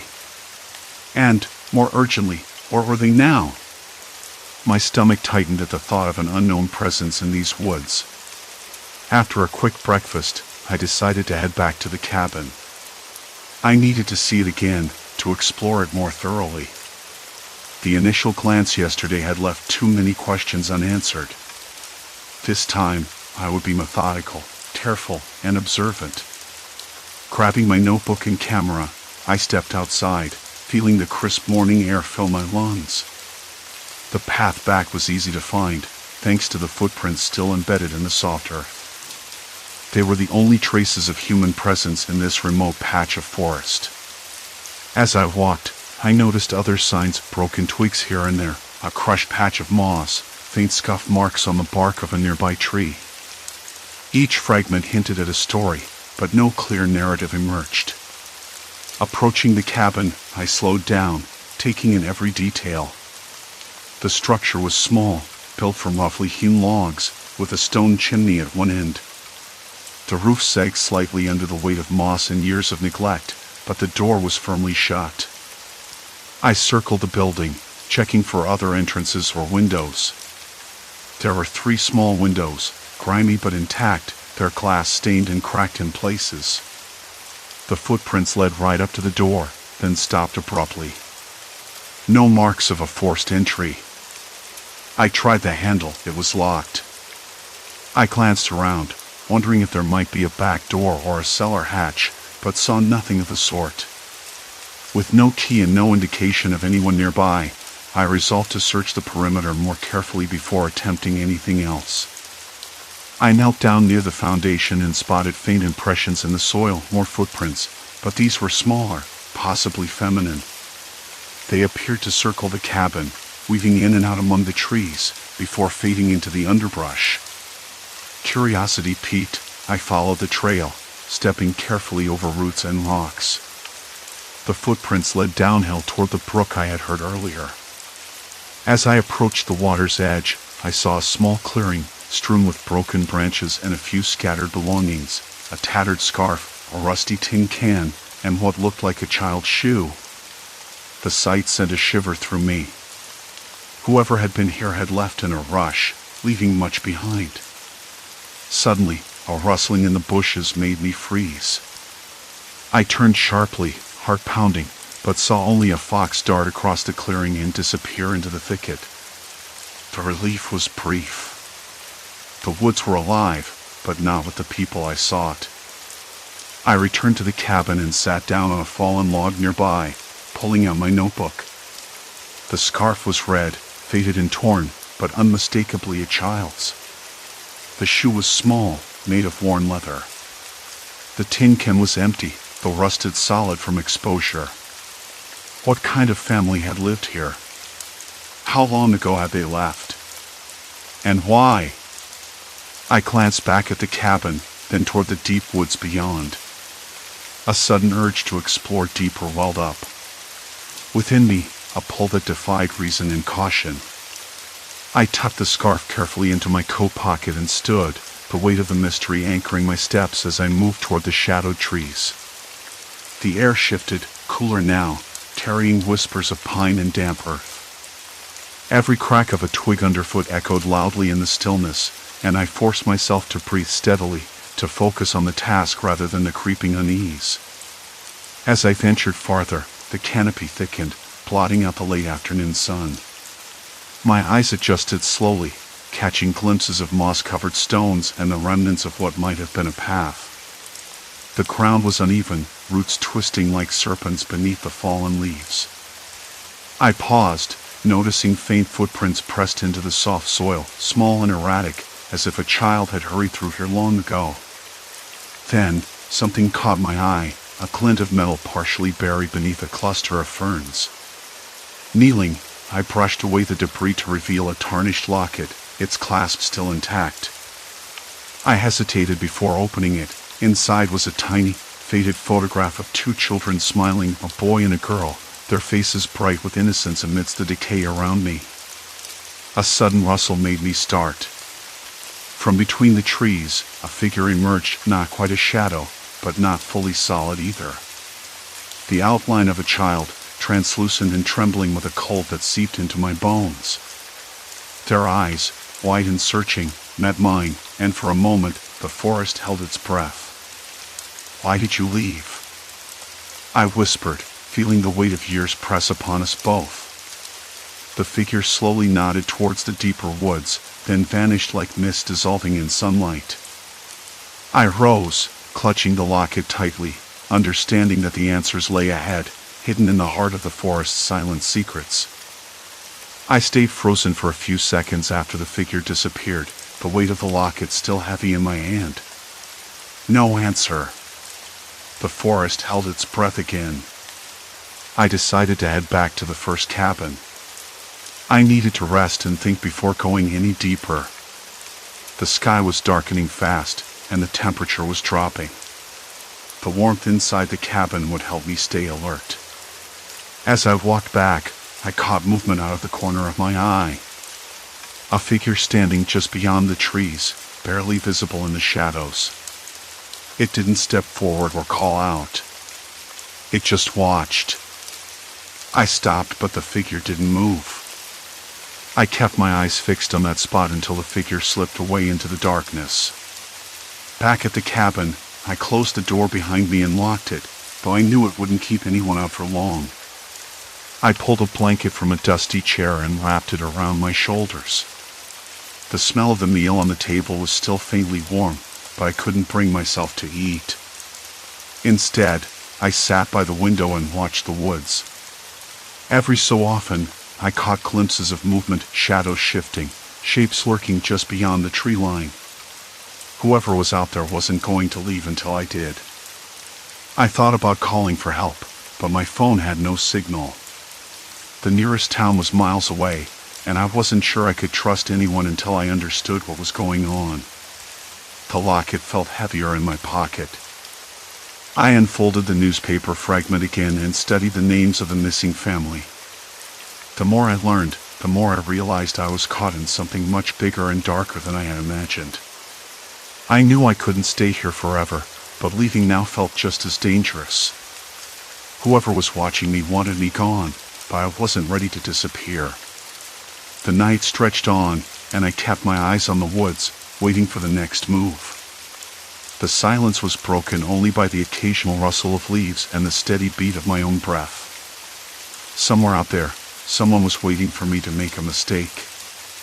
I wasn't sure if they wanted to help or harm, but I knew one thing: there was no turning back now.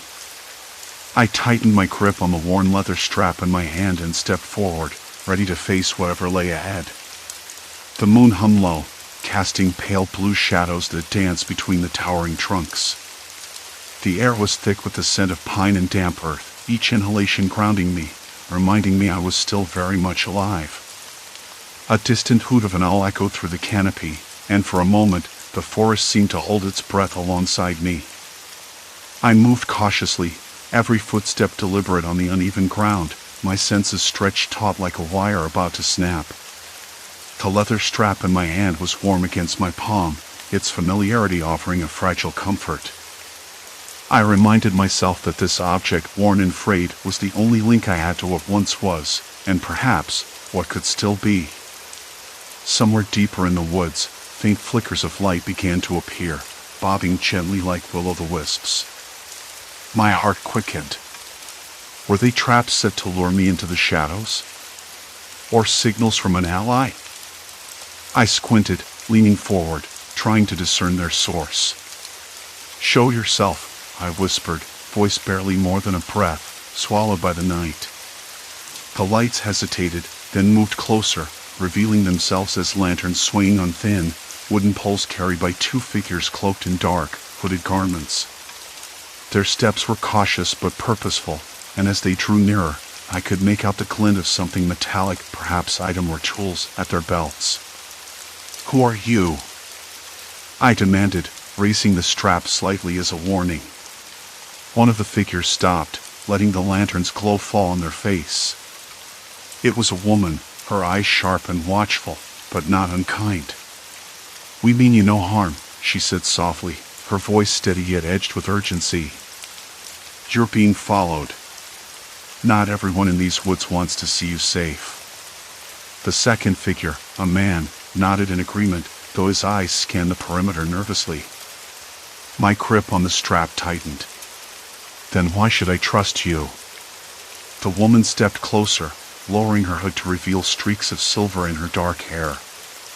"Because we want the same thing you do. To survive. To uncover the truth buried beneath this forest's secrets." For a moment, I considered turning away, disappearing into the tangle of trees, but something in their earnest expression stopped me. Maybe it was the sheer loneliness of the night, or the knowledge that my own instincts could only keep me safe for so long. "All right," I said finally, voice low but resolute. "What's the plan?" She smiled faintly, a flicker of hope in her eyes. "We make our way to the old mill at dawn. There's someone there who can help us piece everything together." I nodded, adjusting the strap once more. As we moved forward, the forest seemed to close in around us, dense and alive with secrets. But for the first time that night, I felt less like prey and more like a participant in something larger, a story still unfolding beneath the silver light of the moon. The path was narrow, shadows stretching long as the first hints of dawn painted the sky. Each step carried us closer to answers, and to whatever awaited at the mill. The forest was quiet except for the crunch of dry leaves beneath our feet. Inside, the mill was cold and smelled of wood smoke and old grain. A single lantern hung from a beam, casting weak light on a rough table. The man motioned us to sit, then pulled a battered map from a shelf. The lines drawn on it were messy but deliberate.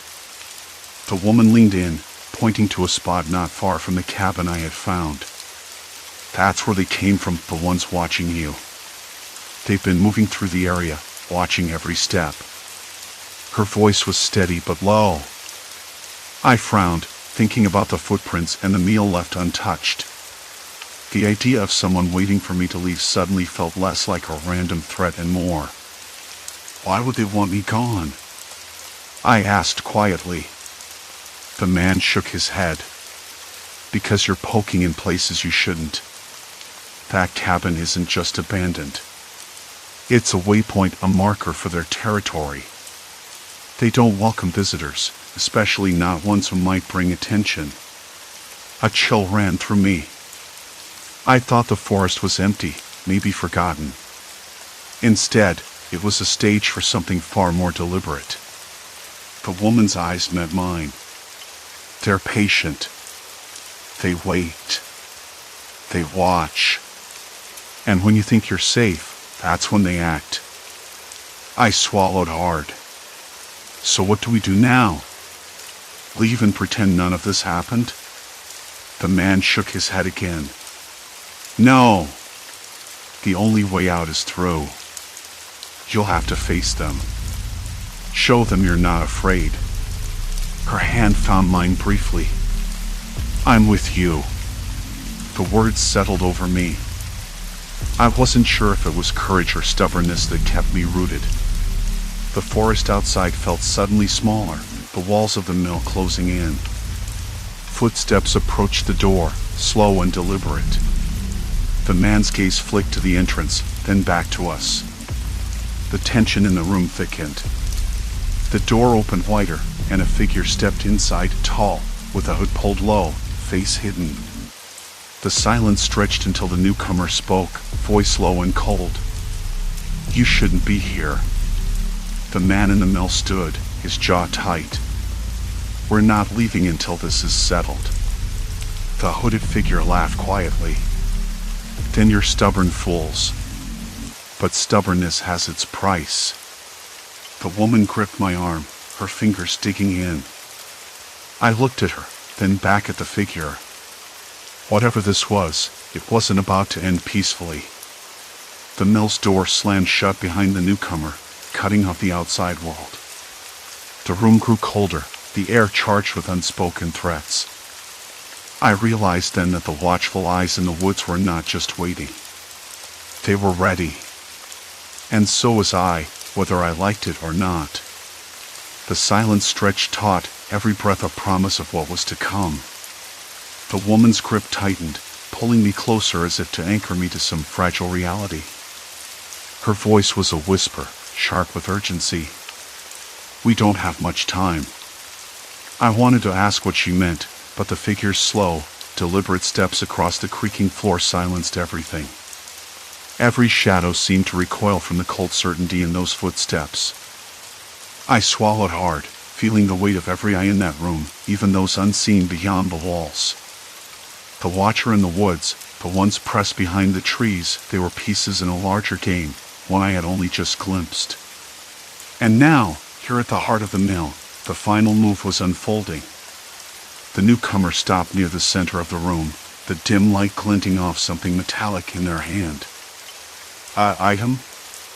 An item that caught the flicker of the lone candle like a warning flare. The woman beside me stifled a gasp, her knuckles white where she held my arm. "What do you want?" I forced the words out, my voice steadier than I felt. The figure's head tilted slightly, a shadow crossing their face. "To settle debts," they said softly. "To make sure the past doesn't bleed into the present." The woman beside me whispered, "He's lying. This isn't about debts. It's about fear." She jerked her chin toward the woods, where the watchers had shifted, their eyes glinting with something fierce and unreadable. "They're afraid of what you know." Heat rose in my chest. Fear? No. This was something else. The kind of fear born not from danger, but from secrets so deep they could unravel everything. I forced myself to step forward, ignoring the woman's desperate tug on my sleeve. "If you want something, say it. We can't keep dancing around shadows." The figure laughed then, low and bitter, a sound that scraped against the walls like old nails on wood. "You think this is a dance? No. This is war." They moved fast then, too fast, lunging toward the woman with the item raised. Instinct took over. I shoved her back just as the item slashed through the air, embedding itself in the wall inches from where she had stood. Splinters rained down, and the candle flickered wildly, the room plunging into near darkness save for the chittering light. A growl rumbled from the woods outside, low and menacing. The watchers had broken their silence, stepping from their hiding places, their forms blurring as they surged toward the mill. The woman pushed me behind a heavy workbench, her breath ragged. "We have to get out. Now!" But the mill's windows were barred, the door sealed tight. The figure blocked the only exit, eyes wild, desperate. "There's no escape," they hissed. "Not for any of us." I glanced around, heart pounding, searching for any way to turn this nightmare. Then my fingers brushed against something cold and smooth hidden beneath the bench. A piece of metal, old but sturdy. A crowbar, left behind by some careless worker. Hope flared. I grabbed it, gripping it like a lifeline. Outside, the watchers were closing in, their voices rising in a chorus of warning and rage. The woman caught my eye, a fierce determination burning in hers. "We fight," she said, "or we die trying." The figure snarled, lunging again, but this time I was ready. With a cry I swung the crowbar, meeting their attack head-on. Metal clashed with flesh, pain flared in my arms, but I didn't let go. The first blow staggered them, the second sent them crashing to the floor. Breathing hard, I stared down at the figure, struggling to rise. The woman. The figure lay on the floor, breathing hard, eyes wild and angry, but no longer moving forward. After a long moment, the figure stopped moving. The woman looked up at me and nodded. "We can't stay here. They'll be back soon, and they'll be angry." I glanced toward the windows, where the dark forest pressed close. It was hard to believe anyone could be watching us after what had just happened, but I knew better. The footprints I'd seen earlier, the meal left warm on the table, it all pointed to this place being used, carefully and purposefully. "We have to get out," I said. "We will," the woman replied. "But not through the front door. They're blocking it. We need another way." I looked around the cabin quickly. The back wall had a small window, cracked open just enough to slip through. It was a tight squeeze, but I could make it. The woman was already moving toward it, signaling me to follow. I crawled through the window first, feeling the rough wood scrape my arms. Outside, the cold night air hit me, and I paused to listen. No voices, no movement, just the quiet whisper of wind through the trees. The woman slipped out after me, pulling the window shut behind her. We dashed into the woods, branches snapping underfoot. My breath came in short bursts, but I kept moving, knowing the watchers could return at any moment. After a few minutes, we stopped in a small clearing. The woman looked back toward the cabin, her face shadowed and tense. "We're lucky we got out when we did," she said. "They don't." I nodded, still trying to catch my breath. Why were they watching the cabin? Why all this, waiting? She hesitated, then said, "This place was a hideout. For people like us, people who wanted to disappear. But it's not just about hiding anymore. There's fear, suspicion. They're afraid someone new will come and take what they've claimed." I thought about the footprints. The meal left on the table, the sign someone was still living here, still trying to protect this space. So, they watch and wait to make sure no one leaves. "Yes," she said. "Or that no one leaves alive." The weight of her words settled over me.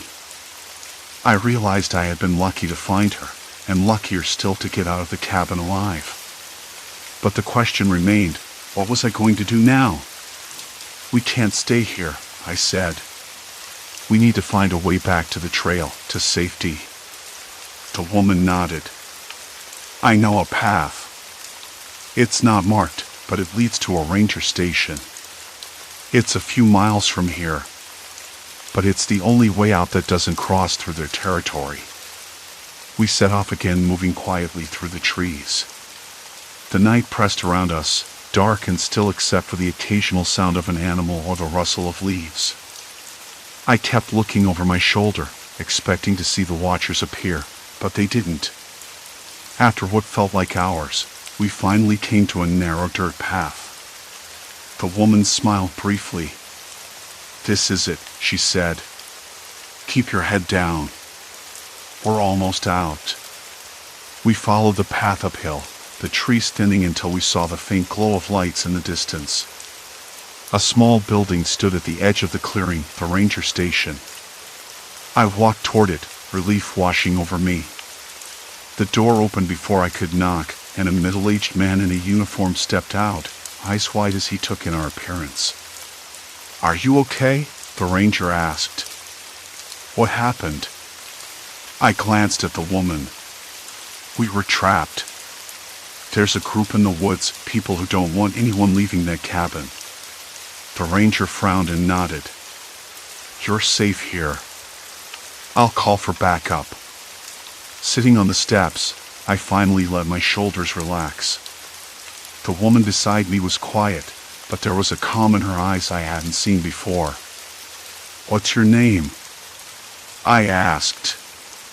She looked down, then back up. "Mara." "Mara," I repeated. "Thank you for helping me." She nodded. "We have to look out for each other. That's the only way to survive out here." The ranger's radio crackled, and he stood up. "Help is on the way. You're safe now." As I watched the first signs of daylight break over the trees, I thought about what I'd been through. The fear, the fight, the uncertain people hiding in the woods. I knew the experience had changed me. I was no longer just someone out for a hike. I was someone who had faced real danger and lived. And now, with help coming, I could finally breathe again. The cabin, the watchers, the endless waiting, it was over. I looked at Mara and said, "We made it." She smiled faintly. "Yes, we did." Relief washed over me in waves, quiet but undeniable, as the first light of dawn crept through the trees. The forest seemed different now, less menacing, as if it too had recognized the end of our ordeal. Birds began their morning songs, tentative yet hopeful, filling the silence that had once been heavy with dread. Mara reached out, her hand trembling slightly, and I gripped it firmly. Neither of us spoke, the weight of everything lingering between us like a fragile thread. I knew this moment marked not just survival, but a new beginning, one where fear no longer dictated our steps. Together, we would face whatever came next, stronger for having endured the darkness. The dawn's light painted our faces with promise, and in that glow, hope felt almost tangible.